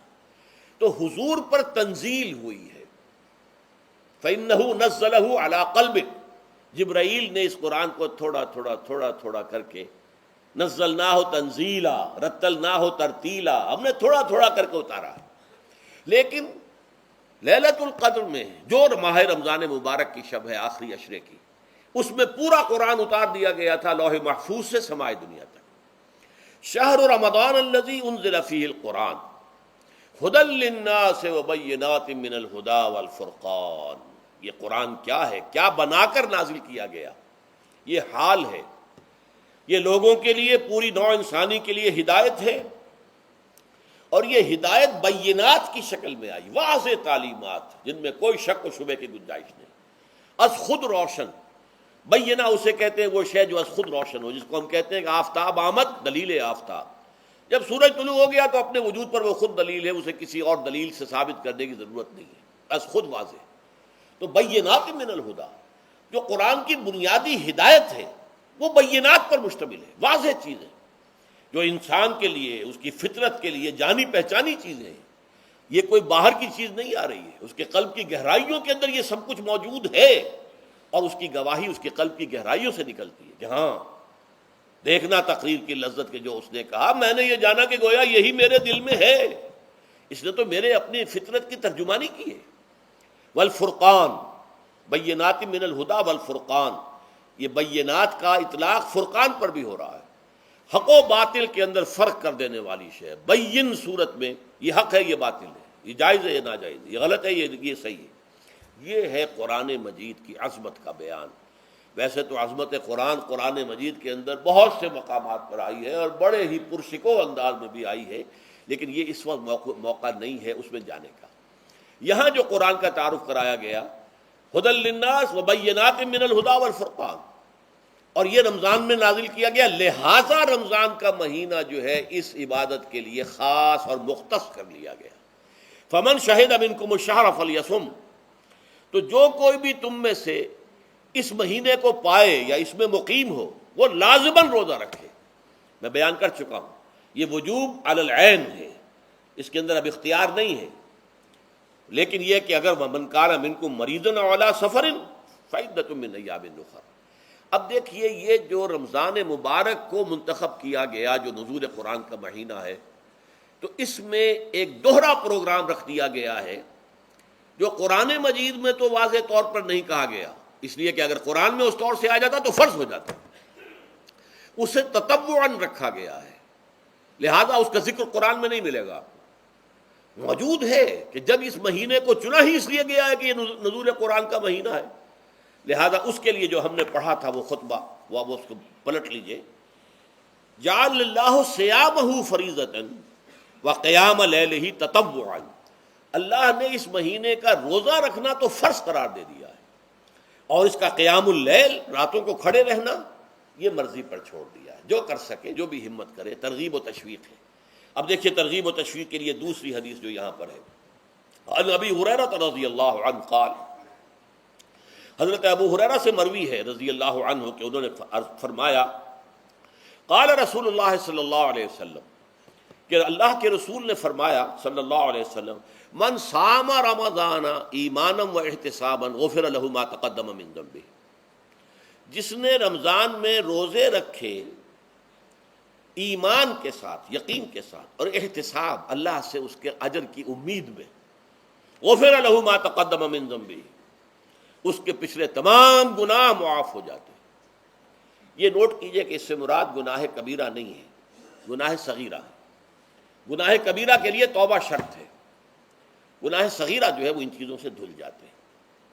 لیکن اب دیکھیے، ومن قام رمضان ایمانا و احتسابا، اور جو کوئی کھڑا رہا رمضان میں، یعنی قیام اللیل، ایمان اور احتساب کے ساتھ، غفر له ما تقدم من ذنبہ۔ اب تیسری بات، ومن قام لیلۃ القدر ایمانا و احتسابا، اور جو کھڑا رہا قیام اللیل جس نے کیا ہے لیلۃ القدر میں ایمان اور احتساب کے ساتھ، غفر له ما تقدم من ذنبہ، متفق علیہ۔ یہ حدیث بخاری اور مسلم دونوں کی ہے۔ اب یہاں جو بات میں چاہتا ہوں کہ آپ پر واضح ہو جائے، اس حدیث میں دونوں چیزوں کو پیرلل لایا گیا، من قام رمضان، من صام رمضان، پیرلل، بالکل متوازی، ہم وزن اعتبار سے۔ من صام رمضان ایمانا و احتسابا غفر له ما تقدم من ذنبہ، من قام رمضان ایمانا و احتسابا غفر له ما تقدم من ذنبہ۔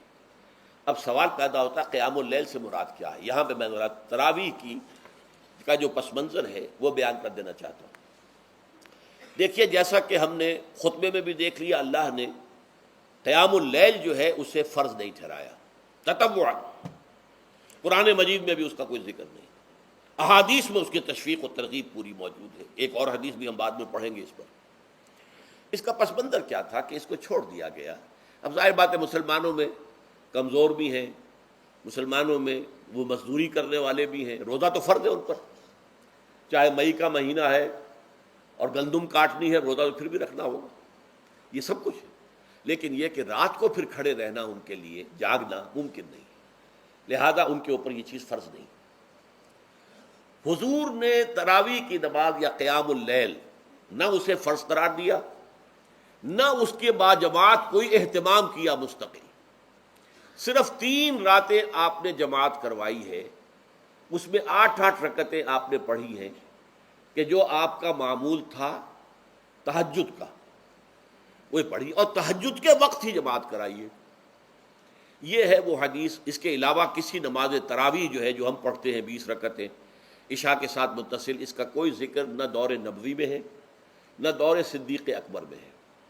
یہ دور حضرت عمر کی خلافت میں ہوا ہے، اور ہم نہیں کہہ سکتے کتنے سال کے بعد ہوا ہے۔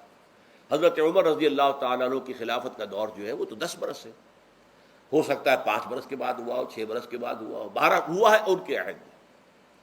حضرت عمر ایک مرتبہ مسجد میں داخل ہوئے، مسجد نبوی میں، تو دیکھا کہ کچھ لوگ 8 10 12 جو ہیں وہ ایک جو ہے حافظ کے پیچھے کھڑے ہوئے اور قرآن سن رہے ہیں، کچھ دوسرے کونے میں کھڑے ہیں، کچھ کہیں اور کھڑے ہیں، مختلف جماعتیں ہو رہی ہیں۔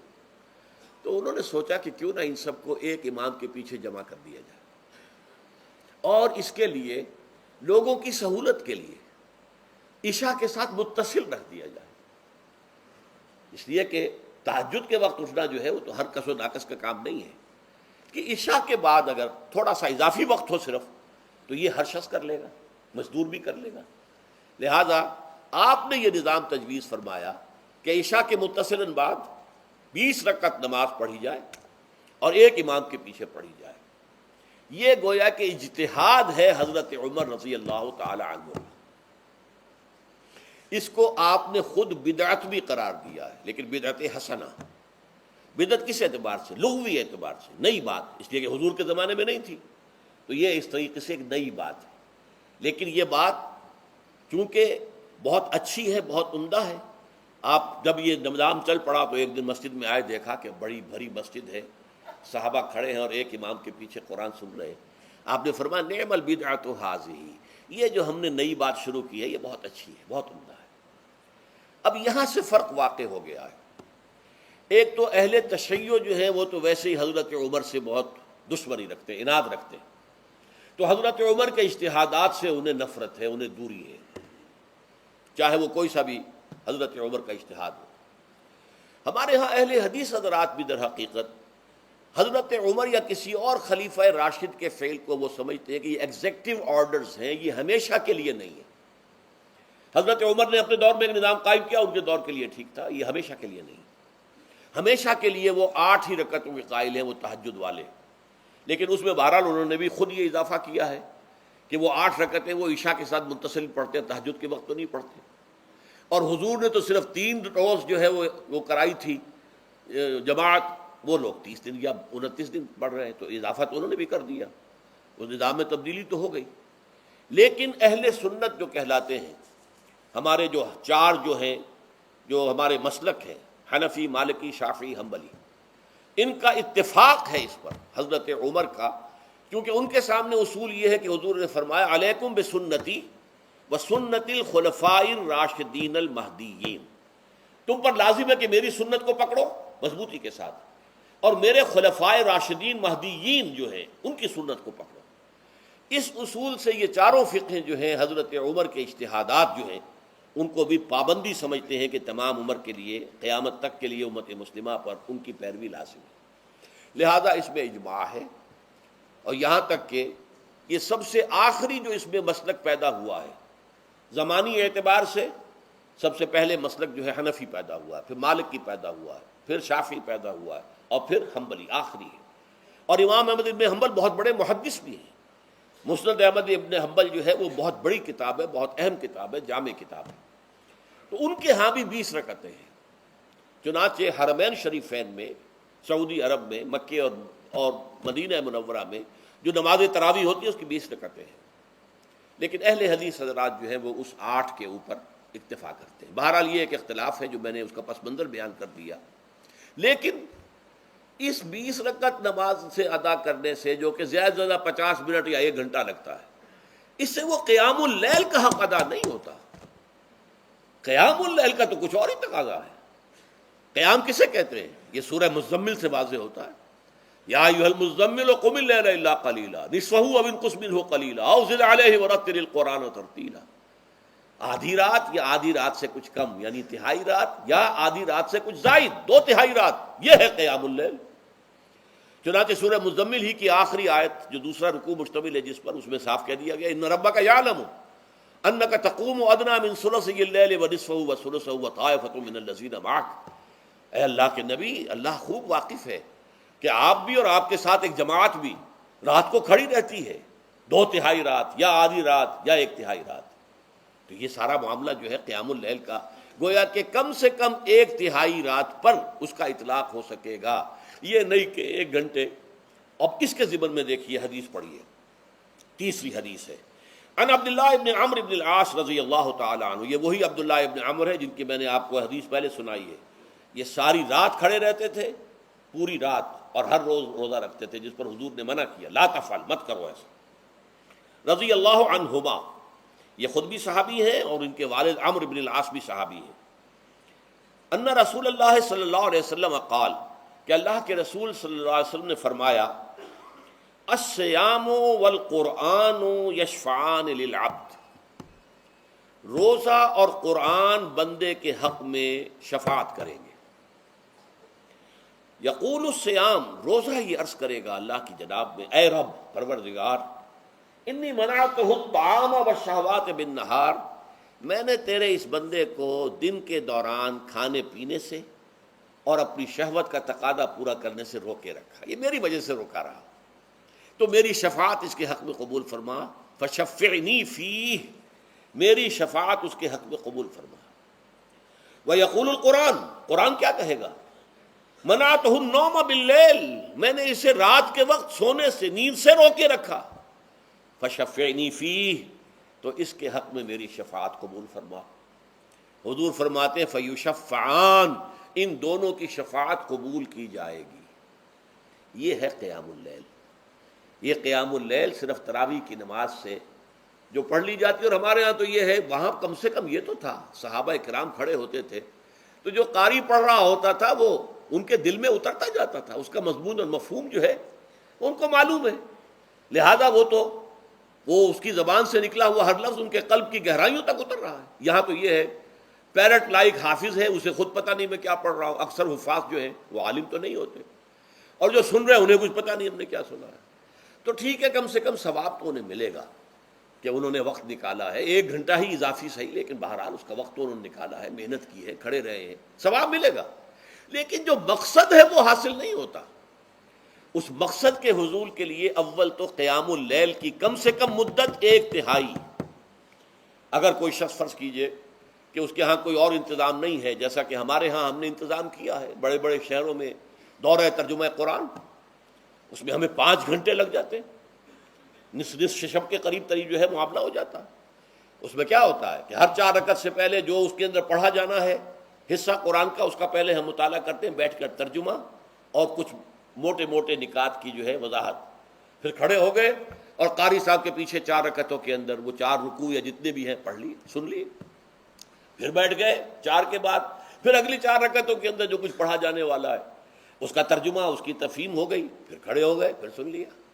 اس طریقے سے 5-6 گھنٹے میں تراویح ختم ہوئی، تو تراویح بھی ہو گئی، حضرت عمر کے اجتہاد پر عمل بھی ہو گیا، 20 تراویح ہو گئی، لیکن یہ ہے کہ اس کے ساتھ جو اصل غرض و غایت ہے قیام اللیل کی وہ بھی حاصل ہو گئی۔ یہ ہم نے 17 سال پہلے شروع کیا تھا یا 18 سال پہلے، اور وہ انشاءاللہ اللہ کے فضل و کرم سے اب چل رہا ہے، بڑے بڑے شہروں میں ہو رہا ہے، لاہور میں جن مقامات پر ہو رہا ہے وہ تازہ جو ندائے خلافت ہے اس کے اندر آپ اس کی فہرست دیکھ لیں، کراچی میں تو اس سے غالباً 3 گنا مقامات کے اوپر وہ کام ہو رہا ہے، اور دوسرے شہروں میں بھی ہو رہا ہے۔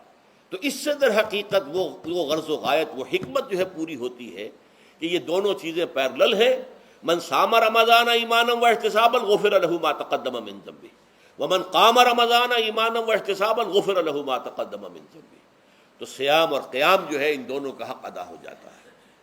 تو یہ ہے شہر رمضان الذی انزل فیہ القرآن ھدی للناس وبینات من الھدی والفرقان فمن شہد منکم الشہر فلیصم ومن کان مریضا او علی سفر فعدۃ من ایام اخر یرید اللہ بکم الیسر ولا یرید بکم العسر ولتکملوا العدۃ ولتکبروا اللہ علی ما ھداکم ولعلکم تشکرون۔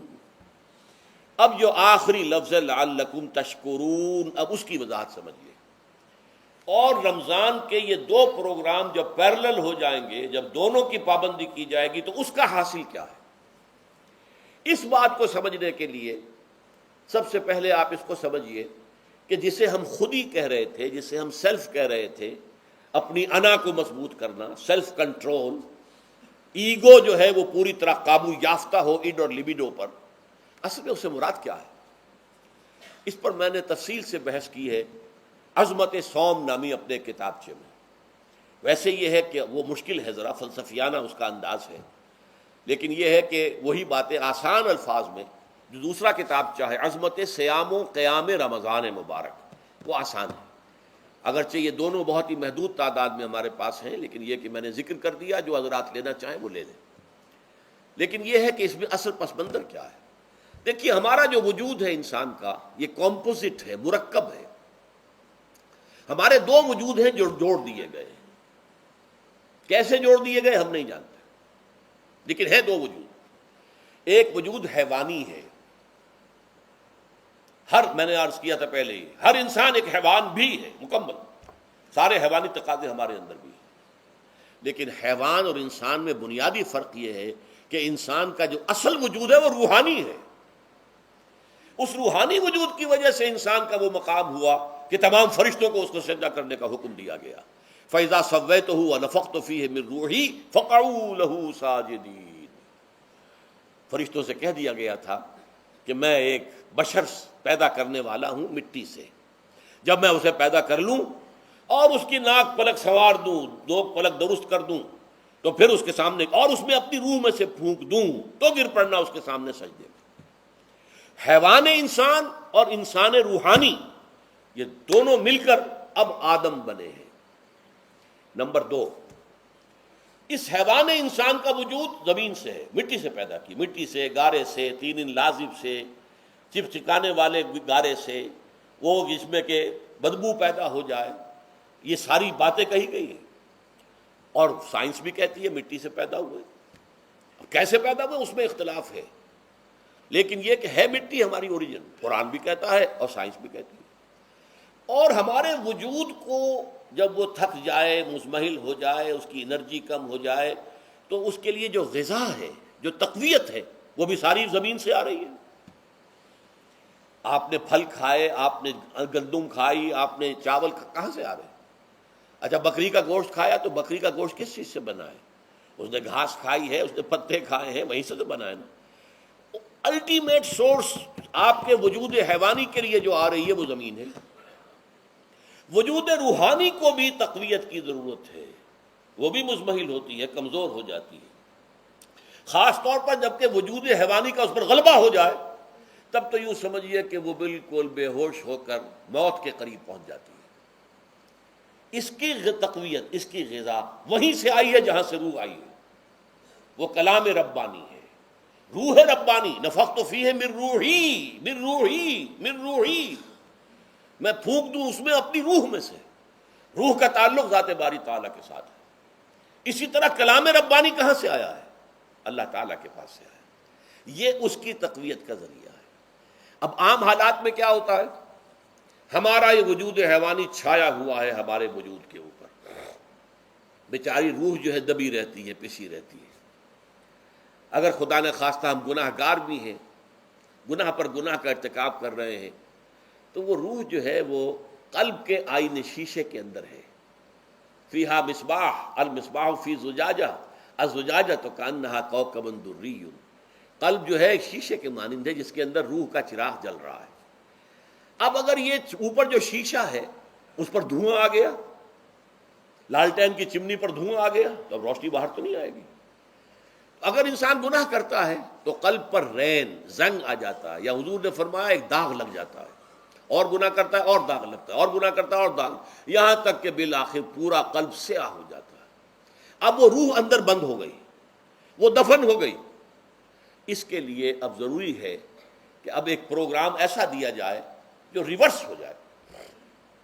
دن میں روزہ رکھواؤ تاکہ وہ جو اینیمل انسٹنکٹس ہے وہ دبے. تو جب یہ وزن جو ہے اس کے اوپر کم ہوگا تو کچھ سائی آف ریلیف اسے ملے گی. جیسے بے ہوش آدمی پڑا ہے، اسے کوئی ہلکا سا ہوش آ رہا ہے، آپ نے پانی کے کچھ چھینٹے دیے، اس کے بعد آپ نے رات کو کھڑے ہو کر قرآن کے انوار کو اتارا. بارش برس رہی ہے روح انسانی کے اوپر، قلب روحانی، قلب انسانی کے اوپر، جس میں کہ وہ روح جو ہے وہ دفن ہے. وہ زندہ ہوگی اثر نو، ہوش میں آئے گی. اور ہوش میں آئے گی تو دو کام ہوں گے. ایک تو اسے قرآن کی عظمت کا احساس ہوگا. یہ قرآن میری حیات تازہ کا ذریعہ بنا ہے. میں دب گئی تھی، میں پس گئی تھی، میں بے ہوش تھی، میں نیم مردہ تھی. اس قرآن کی بارش نے، یہ ترشح جو ہوا ہے مجھ پر، اس نے مجھے حیات تازہ عطا فرمائی. یہ جو قدر کا احساس ہوگا قرآن کا، لعلکم تشکرون، تاکہ تم قرآن کی عظمت سے واقف ہو جاؤ. ایک انسان بھوک کی وجہ سے اس کا شوگر لیول اتنا گر گیا کہ بے ہوش پڑا ہوا. اب ظاہر بات ہے کہ آپ اسے کچھ پانی کے چھینٹے دیں گے تو کچھ ہوش میں آئے گا، پھر غذا دیں گے تو اب وہ پوری توانائی پر آئے گا، تو معلوم ہوگا اسے اس غذا کی کیا قدر و قیمت ہے. اگر آپ کو بھوک ہی نہیں لگتی تو غذا بے معنی شے ہے. پیاس ہی نہ لگے تو آپ کو کیا معلوم کہ اس پانی کے اندر کتنی بڑی عظمت ہے، یہ میرے لیے کتنا بڑا انعام و احسان ہے اللہ کا. وہ تو پیاس پر جان پر بنی ہوئی ہو، اور پیاس اس وقت آپ کو ایک گھونٹ پانی کوئی دے دے تو آپ کو معلوم ہوگا دنیا و مافیا سے بڑھ کر ہے یہ ایک گھونٹ پانی جو مجھے ملا ہے. اسی طرح جب روح دبی ہوئی تھی حیوانی وجود کے بوجھ تلے، جبکہ وہ نیم خوابیدہ یا نیم بے ہوش یا بالکل بے ہوش تھی، وہ دن میں تو روزہ رکھ کر اس پر سے حیوانی وجود کا وزن کم کیا گیا، اسے ایک ریلیف ملی. رات کو قرآن مجید کے انوار و برکات اس میں جذب کیے گئے تو اس کو پوری توانائی حاصل ہوئی. اس پوری توانائی کا پہلا نتیجہ تشکر، قرآن کا شکر. الحمدللہ الذی انزل علی عبدہ الکتاب ولم یجعل لہ عوجا. پھر وہ قلب کی گہرائیوں سے نکلے گا. سارا شکر اس اللہ کے لیے جس نے اپنے بندے پر صلی اللہ علیہ وسلم کتاب نازل کی اور اس میں کوئی کجی نہیں رکھی، کسی طرح کی ایش پیچ نہیں. یا تبارک الذی نزل الفرقان علی عبدہ لیکون للعالمین نصیرا. بڑی بابرکت ہے وہ ذات جس نے اپنے بندے پر فرقان نازل فرمایا تاکہ وہ تمام جہان والوں کے لیے نذیر اور خبردار کرنے والا بن جائے. یہ قرآن کی عظمت کا احساس. اور ظاہر بات ہے جس قدر کسی نعمت کی قدر و قیمت کا احساس ہوگا اسی قدر تو آپ شکر ادا کریں گے. اگر آپ نے کسی بچے کے ہاتھ پر ہیرا رکھ دیا، اسے کیا پتا یہ ہیرا کس بلا کا نام ہوتا ہے، وہ سمجھے گا کانچ کا ٹکڑا ہے. لیکن اگر کوئی واقعتاً کو جوہر شناس ہو، جوہری ہو، اس کو آپ ہیرا دیں گے تو اسے معلوم ہے کہ مجھے کیا چیز دی گئی ہے. اس کے اندر جو شکر پیدا ہوگا وہ اس بچے کے اندر تو نہیں پیدا ہو سکتا جسے معلوم ہی نہیں. تو قرآن مجید کی اصل عظمت سے انسان واقف کب ہوگا؟ جبکہ اس کے ذریعے سے اس کی روح کو ایک حیات تازہ مل جائے اور اس طرح وہ پروگرام ریورس ہو جائے جو عام طور پر چل رہا تھا. ساری توجہ اپنے جسم پر، اس کے تقاضوں پر. جسم میں تھوڑی سی پھنسی نکل آئی ہے، بھاگ رہے دوڑ رہے اس کے علاج کے لیے. کوئی اور مرض لاحق ہو گیا، بھاگ رہے دوڑ رہے اس کے علاج کے لیے، بڑی بڑی فیسیں بھی دے رہے ہیں. ساری جسم کی پرواہ ہے نا. روزانہ نہا رہے ہیں اور اچھے سے اچھا صابن لا کر نہا رہے ہیں، وہ جسم کی پرواہ ہے نا، اس کی دیکھ بھال ہے. روح کی طرف توجہ ہی نہیں. یہ ہے وہ بات جو کہی گئی ہے سورہ حشر میں اور جسے علامہ اقبال نے پھر اپنے فلسفہ خودی کی اساس اور سورس قرار دیا ہے. وَلَا تَكُونُوا كَالَّذِينَ نَسُوا اللَّهَ فَأَنسَاهُمْ أَنفُسَهُمْ أُولَٰئِكَ هُمُ الْفَاسِقُونَ. دیکھو اے مسلمانوں، ان لوگوں کے مانند نہ ہو جانا جنہوں نے اللہ کو بھلا دیا تو اللہ نے انہیں اپنے آپ سے غافل کر دیا، اور یہی لوگ فاسق و فاجر ہیں. یہ سوال پیدا ہوتا ہے کہ انسان اپنے آپ سے کہاں غافل ہوتا ہے؟ کیا اپنے وجود حیوانی سے غافل ہوتا ہے؟ کیا بھوک لگتی ہے تو وہ ادھر ادھر منہ نہیں مارتا، غذا کو حاصل کرنے کے لیے کوشش نہیں کرتا؟ پیاس لگتی ہے تو کیا پانی یا کوئی اور مشروب تلاش نہیں کرتا؟ کوئی بیماری لاحق ہوتی ہے تو کیا اس کے علاج کی طرف توجہ نہیں کرتا؟ اسے آرام کی حاجت ہوتی ہے تو آرام نہیں لیتا؟ اپنے اس وجود سے تو غافل نہیں. کون سے وجود سے غافل ہوا ہے؟ وہ روحانی وجود سے غافل ہے. بھول گیا کہ میرے اندر روحانی وجود بھی ہے اور اس کا تعلق ذات باری تعالیٰ کے ساتھ ہے. اس نے سمجھا کہ میں بس حیوان ہوں، نرا حیوان ہوں، اپنے اس وجود کی اصل حقیقت ہی سے بے خبر، غافل.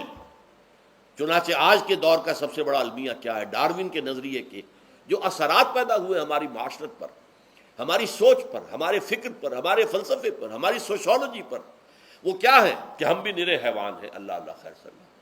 یہ سب سے بڑی محرومی ہے اس دور کی کہ انسان اپنے اصل شرف سے خود ہی مستعفی ہو گیا. ہمارا کوئی وجود ہے ہی نہیں روحانی وغیرہ. روح کسے کہتے ہیں ہم نہیں جانتے، بس یہ جسم ہے. ہم اللہ کو نہیں جانتے کون ہے کون نہیں ہے. ہوگا، ہم تو اس کائنات کو جانتے ہیں. ہم روح سے واقف نہیں، ہم تو اپنے جسم کو واقف ہیں. آخرت سے ہمیں کچھ پتہ نہیں، شاید ہو شاید نہ ہو، کچھ پتہ نہیں، لیکن یہ زندگی تو ہے، اسے ہم جانتے ہیں۔ یہ ہے آج کے انسان کا سب سے بڑا المیہ، اور یہ ہے ماس اسکیل کے اوپر ارتداد، ذہنی طور پر مرتد ہو چکے ہیں انسانوں کی عظیم اکثریت مرتد ہو چکی ہے۔ یہ ہے در حقیقت کہ روزہ جو ہے اس پروگرام کو آ کر ریورس کرتا ہے۔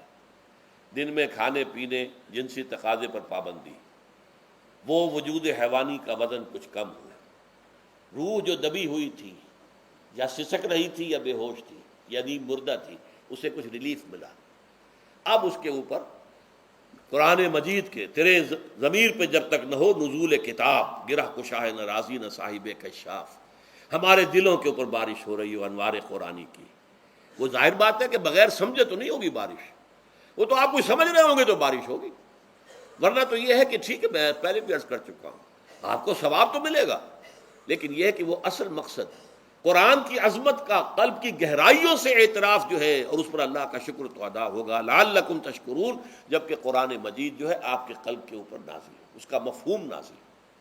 اچھا، اس کا دوسرا نتیجہ کیا نکلتا ہے؟ جب وہ روح جو ہے وہ ہوش میں آئے گی، اس کو حیات تازہ مل گئی، وہ اپنے اصل مرکز اور منبع اور سرچشمہ کی طرف جو ہے متوجہ ہوگی۔ عربی زبان کا ایک مقولہ ہے، کل شیء یرجع الی اصلہ، ہر شے اپنی اصل جڑ کی طرف جو ہے لوٹتی ہے۔ ہمارا وجود حیوانی زمین سے زمینی کی طرف لوٹتا ہے، یعنی مرنے کے بعد زمینی میں چلا جائے گا۔ اور نمبر دو، دنیا میں بھی زمینی خواہشات، زمینی تمنائیں، آرزوئیں وہ ہیں، ولکنہ اخلد الی الارض، جیسے کہ سورہ وہ کہا گیا ہے بلعام بن باعورہ کے بارے میں سورہ اعراف میں، وہ تو زمین ہی کی طرف دھنستا چلا گیا۔ ہماری روح کا منبع اور سرچشمہ ذات باری تعالیٰ ہے، وہ امر رب ہے، لہذا فوراً انسان اپنے رب کی طرف متوجہ ہوتا ہے۔ یہ اللہ کی طرف متوجہ ہو جانا اور پھر اس سے ہم کلام ہونا اور اس سے دعا کرنا، یہ ہے روزے کا اصل مقصد۔ جب سیام اور قیام رمضان مبارک کا دوہرا پروگرام ہوگا تو روح انسانی یا انسان کا حیوانی وجود اپنے مرکز کی طرف مائل پرواز تھا، حسن، اس کو کہہ لیجئے اپنے مرکز کی طرف مائل پرواز ہے روح، ہر شے اپنی اصل کی طرف لوٹتی ہے، لہذا یہ اللہ کی طرف متوجہ ہوگی۔ یہ اللہ تعالیٰ کی طرف متوجہ ہونے کا معاملہ دنیا میں رہا ہے کہ لوگ کہیں جنگلوں میں جا کر تپسیائیں کر کے، غاروں میں بیٹھ کے، بڑی بڑی ریاضتیں کر کے کیا چاہتے تھے؟ مجھ کو ہے تیری جستجو، مجھ کو تیری تلاش ہے، خالق میرے کہاں ہے تو، مجھ کو تیری تلاش ہے۔ میں نے یہ نظم جو ہے تقریباً 6 سال جو ہے ہر روز صبح، ہمارا جو ہائی اسکول تھا اس میں جو صبح پریئر ہوتی تھی، لوگ سب جمع ہوتے تھے، پورا اسکول جو ہے اس کے ہمارے طلباء، تو یہ نظم جو ہے پڑھی جاتی تھی، مجھ کو ہے تیری جستجو، مجھ کو تیری تلاش ہے، خالق میرے کہاں ہے تو، مجھ کو تیری تلاش ہے۔ روح انسانی چاہتی ہے اللہ کا تقرب، اللہ کے قریب ہونا، اللہ سے رشتہ استوار کرنا۔ یہ وجود حیوانی حائل ہے اس کے راستے میں، یہ حیات دنیاوی اس کے لیے پنجرہ بن گئی ہے، اس روح کے لیے یہ ایک در حقیقت ایک قید خانہ ہے، جیسے کہ حضور نے فرمایا کہ دنیا سجن المومن و جنت الکافر، مومن کے حق میں یہ دنیا قید خانہ ہے، اس کی روح جو ہے یہاں آ کر اس جسد حیوانی کے اندر جو ہے وہ دفن ہو گئی ہے، قید خانہ ہے، اس پنجرے میں بند ہو گئی۔ تو لیکن وہ کافر کے لیے یہی باغ و بہار ہے، یہیں پر عیش کرنے ہیں، یہیں پر مزے لوٹنے ہیں۔ تو اس سے در حقیقت ریلیف ملتا ہے، تو انسان متوجہ ہوتا ہے اللہ کی طرف اور دعا کرتا ہے، اللہ سے ہم کلام ہوتا ہے۔ یہ ہے در حقیقت روزے اور رمضان کا جو دوسرا نتیجہ نکلتا ہے اور بلند ترین نتیجہ ہے، اس کا ذکر ہے آیت نمبر 4 میں۔ اور یہ کہ بہت سے لوگ ایسے ہیں جو قرآن مجید میں نظم کے بہت قائل ہیں، لیکن میں حیران ہوں کہ اس نظم کے اندر اس کے ربط اور رشتے کو وہ تلاش کرنے سے قاصر رہے۔ وَإِذَا سَأَلَكَ عِبَادِي عَنِّي فَإِنِّي قَرِيبٌ، جب روح بیدار ہو جائے گی، اسے حیات تازہ ملے گی، تو اے نبی میرے بندے جب آپ سے پوچھیں میرے بارے میں، وہ میرا تقرب چاہتے ہیں، میرا قرب چاہتے ہیں، وہ چاہتے ہیں مجھ سے ہم کلام ہونا، وہ چاہتے ہیں کہ مجھے ان کے ساتھ، ان کو میرے ساتھ ایک نسبت مل جائے۔ وَإِذَا سَأَلَكَ عِبَادِي عَنِّي فَإِنِّي قَرِيبٌ، انہیں بتا دیجیے میں قریب ہی ہوں، میں دور نہیں ہوں۔ اور آیا ہے سورہ قاف میں نحن اقرب الیہ من حبل الورید، جو شہ رگ ہے انسان کی اس سے بھی زیادہ قریب ہوں میں اس سے۔ نوٹ کیجئے کیسے، اس کی روح کا تعلق میری ذات کے ساتھ ہے براہ راست۔ اس کی مثال بھی میں دے چکا ہوں کئی اپنے کتابوں کے اندر، عظمت صوم نامی کتاب سے پڑھیں گے، جو حضرات بھی سمجھ سکے پوری طرح اس کو، اس کے اندر یہ بات بیان ہوئی۔ اور اسی لیے دیکھیے حدیث آخری پڑھ لیجئے کہ حضور نے قرار دیا ہے کہ روزہ جو ہے تمام عبادات کے اندر ایک بالکل منفرد شان کا حامل ہے۔ وعن ابی ہریرہ رضی اللہ تعالی عنہ، اور یہ متفق علیہ روایت ہے بخاری اور مسلم دونوں کی، قال رسول اللہ صلی اللہ علیہ وسلم، قال اللہ عز وجل، اسے حدیث قدسی کہتے ہیں، حضور نے فرمایا کہ اللہ فرماتا ہے۔ تو یہ حدیث بھی ہو گئی کہ حضور نے ہمیں بتائی، اور حدیث قدسی ہو گئی کہ اللہ کا قول ہے جو حضور نقل کر رہے ہیں۔ قرآن مجید وحی جلی ہے، یہ وحی خفی ہے، لیکن یہ عام حدیثوں کے مقابلے میں اس کا مرتبہ اور مقام بہت بلند ہے کہ حضور فرما رہے کہ اللہ فرماتا ہے۔ یقول اللہ عز وجل کل عمل ابن آدم لہو، ابن آدم کا ہر عمل، ہر نیکی اس کے اپنے لیے، اپنے فائدے کے لیے، الا الصوم، سوائے روزے کے، فإنہ لی وأنا اجزی بہ یا اجزا بہ، یہ میرے لیے ہے اور میں خود ہی اس کی بدلہ دوں گا یا میں خود ہی اس کا بدلہ ہوں۔ یہ دونوں ترجمے ہیں۔ عظمت صوم میں نے تفصیل سے بحث کی ہے کہ ویسے تو نماز بھی اللہ کے لیے، اقم الصلاۃ لذکری، حج کس لیے ہے؟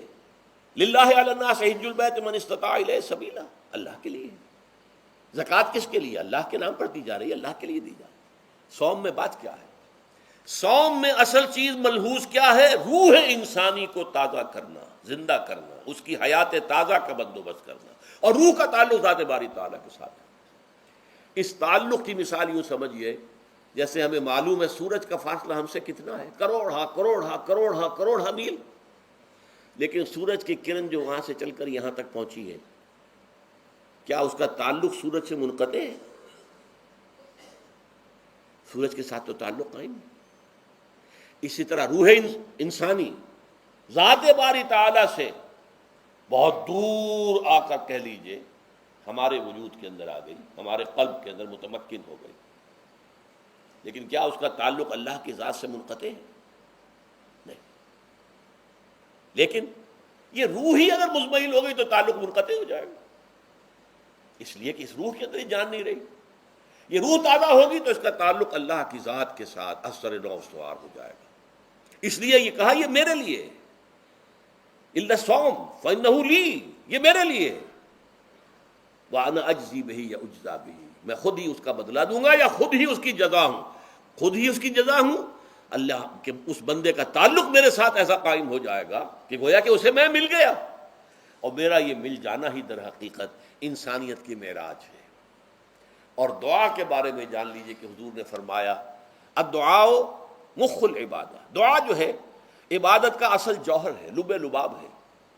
اور یہ بھی کہا الدعاء هو العبادہ، دعا ہی اصل عبادت ہے، دعا ہی اصل عبادت ہے۔ دعا جو ہے وہ روح ہے اس کی۔ اور علامہ اقبال نے اپنے لیکچرز میں جو یہ خطبہ رکھا ہے اس موضوع کے لیے، میننگ آف پریئر ان اسلام، بڑا عظیم ہے۔ اس نے جو نقشہ کھینچا ہے کہ یہ پریئر کیا ہے؟ انائے صغیر، یہ ایگو میرا، میری انا، میری خودی، انائے صغیر، انائے کبیر کے روبرو آتی ہے۔ انائے کبیر اللہ، اننی انا اللہ لا الہ الا انا، یہ انا، انائے کبیر، اللہ کی انا، وہ عظیم انا، اور یہ چھوٹی سی محدود سی انا۔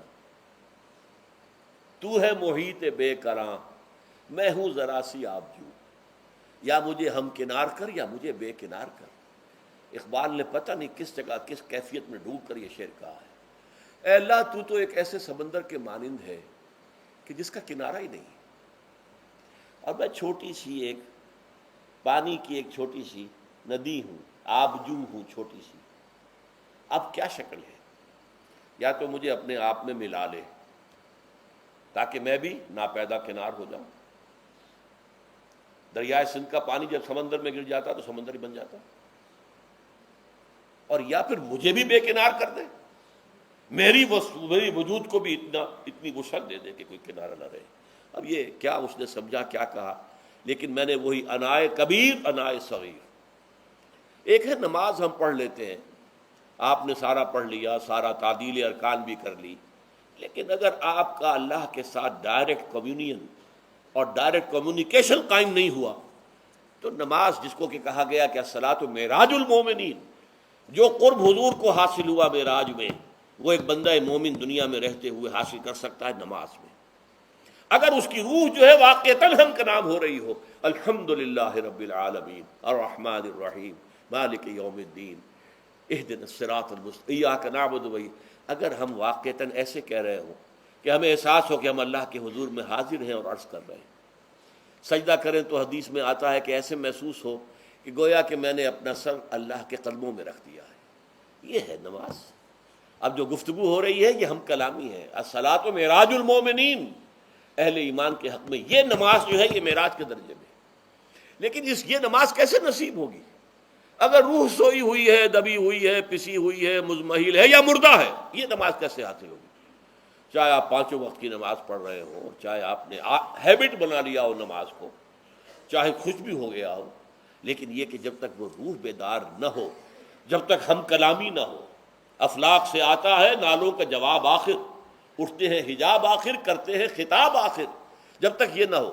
جیسے کہ میں ایک حدیث قدسی انشاءاللہ آج سناؤں گا سورہ فاتحہ کے ضمن میں, کہ اللہ تعالیٰ کے سامنے جب کھڑا ہو کر انسان جب کہتا ہے انی وجہت وجہی للذی فطر السماوات والارض حنیفا, دائیں بائیں سے بالکل اپنا تعلق کاٹ کر میں نے اپنا رخ کر لیا ہے اس اللہ کی طرف جس نے آسمانوں اور زمین کو پیدا کیا.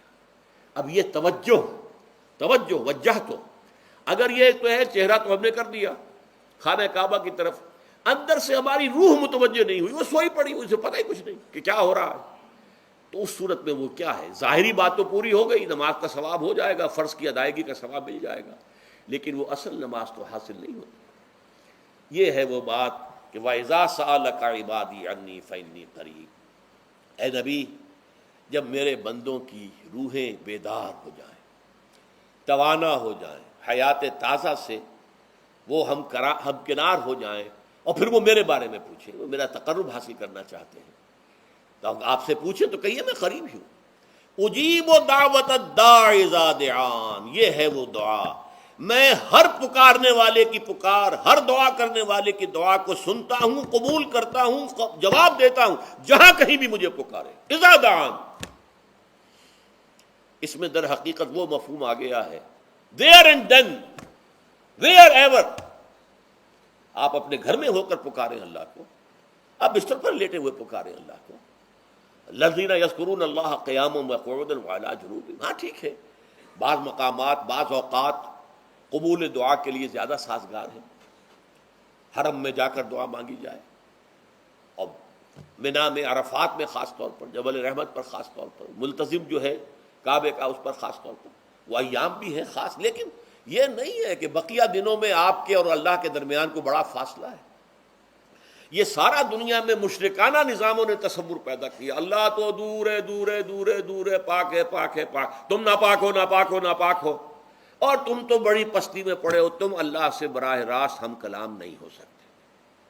کوئی درمیانی چاہیے, کوئی لنکس چاہیے, کوئی پجاری ہوگا, کوئی پروہت ہوگا, کوئی پنڈت ہوگا, کوئی پیر ہوگا, کوئی پادری ہوگا, کوئی پوپ ہوگا, اس کے ذریعے سے تم اللہ سے ہم کلام ہو, خود نہیں. اور جب ذریعے بیچ میں آ گئے تو ان کی مٹھی گرم کرو, ان کی چاپلوسی کرو, ان کو بھی جو ہے چادریں چڑھاؤ, ان کو نذرانے پیش کرو. یہ ہے بدترین ایکسپلائٹیشن جو مذہب کے ذریعے سے نوع انسانی کی ہوئی ہے. یہ 2 ایکسپلائٹیشن دنیا میں ہوئی ہے تاریخ انسانی میں. ایک بادشاہوں کی طرف سے خراج دو ہمیں, محنت تم کرو گے کھیت میں, آدھا حصہ ہمارے پاس آئے گا, ہم عیش کریں گے, ہم سٹینڈنگ آرمیز رکھیں گے تاکہ ذرا تم بغاوت کرو تو تمہارا سر کچل دیا جائے.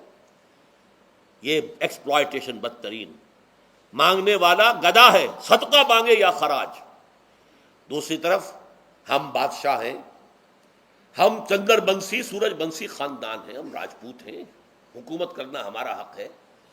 اور یہ پنڈت پروہت جو ہے وہ بھی کہیں گے کہ ٹھیک ہے، نصف لی و نصف لک وہذا قوم جاہلون، یہ عوام جو ہے ان کا خون چوسو، ہمیں یہ نذرانے پیش کریں، بتوں کو آ کے چڑھاوے چڑھائیں اور تمہیں خراج دیں اور ٹیکس دیں۔ They are to be exploited, exploit ہو رہا ہے۔ اسلام نے آ کر دونوں کا خاتمہ کیا، کوئی ملوکیت نہیں۔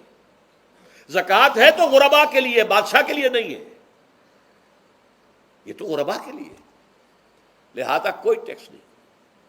نمبر دو، اللہ سے ہم کلام ہونے کے لیے کسی دربان، کسی جو ہے پہرے دار کی مٹھی گرم کرنے کی ضرورت نہیں، جب چاہو ہم کلام ہو جاؤ۔ دل کے آئینے میں ہے تصویر یار، جب ذرا گردن جھکائی دیکھ لی۔ یہ تو تم ہماری طرف متوجہ نہیں ہوتے، ہم تو ہر وقت کہتے ہیں، ہر شب کو آخری لمحات جو ہیں، آخری جو گھنٹے ہیں رات کے، سمائے دنیا تک ہم نزول فرما لیتے ہیں تمہارے لیے۔ اور پکارنے والا پکارتا ہے، حل بالمستغفر فاغفر له، ہے کوئی استغفار کرنے والا کہ میں اسے بخش دوں؟ حل من سائل فاعطیہ، ہے کوئی مانگنے والا کہ میں اسے عطا کروں؟ تم ہی سوئے رہتے ہو، انٹا غفیر رہتے ہو، تمہیں ہماری طرف توجہ نہیں ہے۔ اگر ہماری طرف متوجہ ہو جاؤ تو جیسے کہ اقبال نے کہا کہ میرے لیے یہ دربان جو ہے، پیران کلیسا کو کلیسا سے اٹھا دو، کیوں خالق و مخلوق میں حائل رہے پردے۔ اور یہ میں نے کئی مرتبہ بیان کیا ہے، ہمارے ہاں وہ پی پی پی جو جماعت بنی تھی ایک، اب اس میں 2 پییں اور ایڈ ہو گئی ہیں، پی پی پی، پھر وہ پیٹریٹ، اور اس سے آگے اپنی پہلے پارلیمنٹیرین کی پی آ گئی اور پھر پیٹریٹ کی آ گئی، 5 پیز ہو گئی۔ اسی طرح گنتی ہے ہندوستان میں، پنڈت، پروہت اور پجاری، 3 پے تو یہاں تھی، پیر، ایران کا پیر، اور پوپ اور پادری، یہ سب پے سے شروع ہوتے ہیں الفاظ، اور یہ سب در حقیقت جو ہے شروع ہونے والے الفاظ، یہ در حقیقت انسانوں کی بدترین ایکسپلائٹیشن کا ذریعہ ہے۔ وَإِذَا سَأَلَكَ عِبَادِي عَنِّي فَإِنِّي قَرِيبٌ أُجِيبُ دَعْوَةَ الدَّاعِ إِذَا دَعَانِ فَلْيَسْتَجِيبُوا لِي۔ ہاں، ایک تقاضا ہے، لیکن اس سے پہلے یہ بات سمجھ لیجئے، میں اس آیت کو میگنا کارٹا جسے کہا جاتا ہے حقوق انسانی کا سب سے بڑا چارٹر، میں اس سے کہیں بڑا چارٹر قرار دیتا ہوں کہ اللہ کہتا ہے مجھ سے ہم کلام ہونے کے لیے کسی واسطے کی، کسی وسیلے کی کوئی حاجت نہیں، جب چاہو مجھ سے ہم کلام ہو جائے۔ ہاں، ایک شرط ہے، فَلْيَسْتَجِيبُوا لِي، چاہیے کہ وہ میری بات بھی قبول کریں، میرے احکام کو تسلیم کریں، میرے فرامین کان سے کھول کر سنیں، ان پر دل سے عمل کریں۔ فَلْيَسْتَجِيبُوا لِي، یہ ون وے ٹریفک نہیں ہوگا کہ ہم تمہاری دعائیں قبول کریں اور تم ہماری باتوں سے پہلو تو ہی کرو، سنی انسنی کر دو، یہ نہیں ہوگا۔ یہ ایک 2 وے تعلق ہے، جسے آج کل کہا جاتا ہے بائی لیٹرل تعلق ہے۔ بائی لیٹرل تعلق ہے اللہ اور بندے کے درمیان، بندہ توبہ کرتا ہے معاصی سے، اللہ تعالیٰ بھی اس کے لیے بھی لفظ تواب ہے، وہ بھی اپنی رحمت کے ساتھ دوبارہ متوجہ ہو جاتا ہے۔ تم اللہ کو یاد کرو، فاذکرونی اذکرکم، مجھے یاد رکھو میں تمہیں یاد رکھوں گا۔ ان تنصروا اللہ ینصرکم، اگر تم اللہ کی مدد کرو گے اللہ تمہاری مدد کرے گا۔ یہ ہے 2 طرفہ معاملہ۔ اسی طریقے سے تم چاہتے ہو کہ میں تمہاری دعائیں قبول کروں، اجیب دعوت الداعی اذا دعان، میں ہر پکارنے والے کی پکار کو سنتا ہوں، جب اور جہاں، ویئر اینڈ وین وہ مجھے پکارے، لیکن لازم ہے فلیستجیبوا لی، وہ بھی میرا کہنا مانے، میرے فرامین کو کھلے کانوں سنے اور تہہ دل سے اس پر عمل کرے، ولیؤمنوا بی، اور مجھ پر ایمان پختہ رکھے، یقین اس کے ساتھ مجھے پکارے، لعلہم یرشدون۔ اب یہ سب سے بڑا لفظ آ گیا، تاکہ انہیں رشد حاصل ہو جائے۔ رشد، فوز، فلاح، رشد، یہ کئی الفاظ ہیں، فوز فائز، فلاح مفلحون، رشد راشدون، اور یہ لفظ استعمال ہوا صحابہ کرام کے لیے سورہ حجرات میں، اولئک ھم الراشدون۔ تو گویا کہ یہ بلند ترین منزل ہے انسان کے لیے، اگر اس کا یہ تعلق اللہ کے ساتھ قائم ہو جائے۔ دعا کا ہم کلام ہونے کا رشتہ اس کا قبول مجھ مل جائے۔ اب آخری بات نوٹ کیجیے، آخری آیت جو ہے اس رکوع کی، بظاہر اس کا تعلق نہ روزے سے نہ رمضان سے، اکل حلال، اکل حرام سے روکا گیا ہے۔ وَلَا تَأْكُلُوا أَمْوَالَكُمْ بَيْنَكُمْ بِالْبَاطِلِ، اور دیکھو اپنے مال آپس میں باطل طریقوں سے مت کھاؤ۔ وَتُدْلُوا بِهَا إِلَى الْحُكَّامِ، اور نہ ہی اپنے مالوں کے ذریعے سے حکام تک پہنچو۔ لِتَأْكُلُوا فَرِيقًا مِنْ أَمْوَالِ النَّاسِ بِالْإِثْمِ، کہ تم لوگوں میں سے کسی کا مال گناہ کے ساتھ ناجائز طور سے ہڑپ کر جاؤ، رشوت دے کر، اور اپنے حق میں کوئی غلط فیصلہ کروا لو، وانتم تعلمون، جانتے بوجھتے یہ کام نہ کرو۔ بظاہر تو نہ روزے سے تعلق ہے نہ رمضان سے، پھر اس رکوع میں کیسے آ گئے؟ بڑا گہرا تعلق ہے، اول و آخر کا تعلق ہے۔ پہلی آیت میں مجرد رمضان روزے کی جو فضیلت بیان کی گئی تھی یا حکمت، غایت کیا تھی؟ تقویٰ۔ یہ تقویٰ کا معیار ہے۔ تقویٰ جو ہے ظواہر کی بنیاد پر نہیں ہے، اگرچہ ظاہر بات ہے کہ ظواہر بھی دین کا حصہ ہے۔ حضور کی وضع قطع اختیار کرنا یقیناً ایک نیکی کا کام ہے، ہر چیز میں حضور کے نقش قدم پر چلنا، لیکن یہ ظواہر پر نہیں ہے۔ تقویٰ دل میں ہو، التقویٰ ہا ہونا، التقویٰ ہا ہونا، التقویٰ ہا۔ 3 مرتبہ حضور نے اپنے سینہ مبارک اور قلب مبارک کی طرف اشارہ کر کے فرمایا تقویٰ یہاں ہوتا ہے، تقویٰ یہاں، جب یہاں ہوگا تو پورے وجود میں سرایت کر جائے گا۔ لیکن اس میں اہم ترین بات کیا ہے؟ اکل حلال، جو مشکل ترین کام ہے، حرام کا لقمہ نہ آئے، ورنہ جیسے کہ کہا گیا ہے دعا کے بہترین مقام پر پہنچ گئے ہو، حرم کعبہ کے ملتزم کے ساتھ چمٹے ہوئے ہو اور دعائیں کر رہے ہو، اب اس سے زیادہ دعا کی قبولیت کا کون سا وقت ہوگا؟ یا آپ کھڑے ہو گئے جبل رحمت کے اوپر سب سے اونچے مقام پر جا کر، اور آپ نے 2 گھنٹے سے ہاتھ اٹھائے ہوئے ہیں، اللہ اے اللہ، یا رب یا رب، لیکن حضور نے فرمایا کہ ایسے بہت سے لوگ ہیں، رجل یطیل السفر اشخص اغبرا، ایک شخص ہے سفر کی وجہ سے بہت لمبا سفر کر کے دربادہ تھکا بازا ہے، اور اس کا وہ احرام جو ہے وہ بھی میلا کچیلا ہو چکا ہے۔ ظاہر بات ہے آج کی بات نہیں ہو رہی ہے، جبکہ آپ 4 گھنٹے میں تو پہنچ گئے جدہ، اور پھر 2 گھنٹے میں مکہ پہنچ گئے، اور جا کر 2 گھنٹے میں آپ نے جو ہے عمرہ کیا اور بات چھٹی، احرام کھل گیا۔ تو اس میں کہاں وہ احرام میلا ہوگا، اور کہاں آپ کا بیل کچیل ہوگا، اور کہاں آپ کے جسموں سے جو ہے پسینوں کی بو آئے گی؟ نہیں۔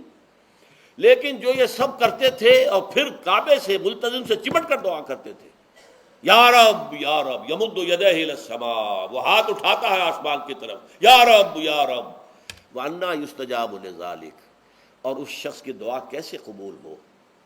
وَمَطْعَمُهُ حَرَامٌ، اس کے پیٹ میں جو غذا پڑی ہوئی ہے وہ حرام سے ہے۔ مَلْبَسُهُ حَرَامٌ، اس کا لباس جو اس نے پہنا ہوا ہے چاہے وہ احرام ہی ہے، وہ حرام کے پیسے سے کمایا گیا تھا۔ وَغُذِيَ بِالْحَرَام، اور اس کا پورا جسم جو ہے جس غذا سے یہ تن و توش تیار ہوا ہے وہ حرام کی غذا۔ ایسے آدمی کی دعا وہاں پہنچ کر بھی قبول نہیں ہوتی۔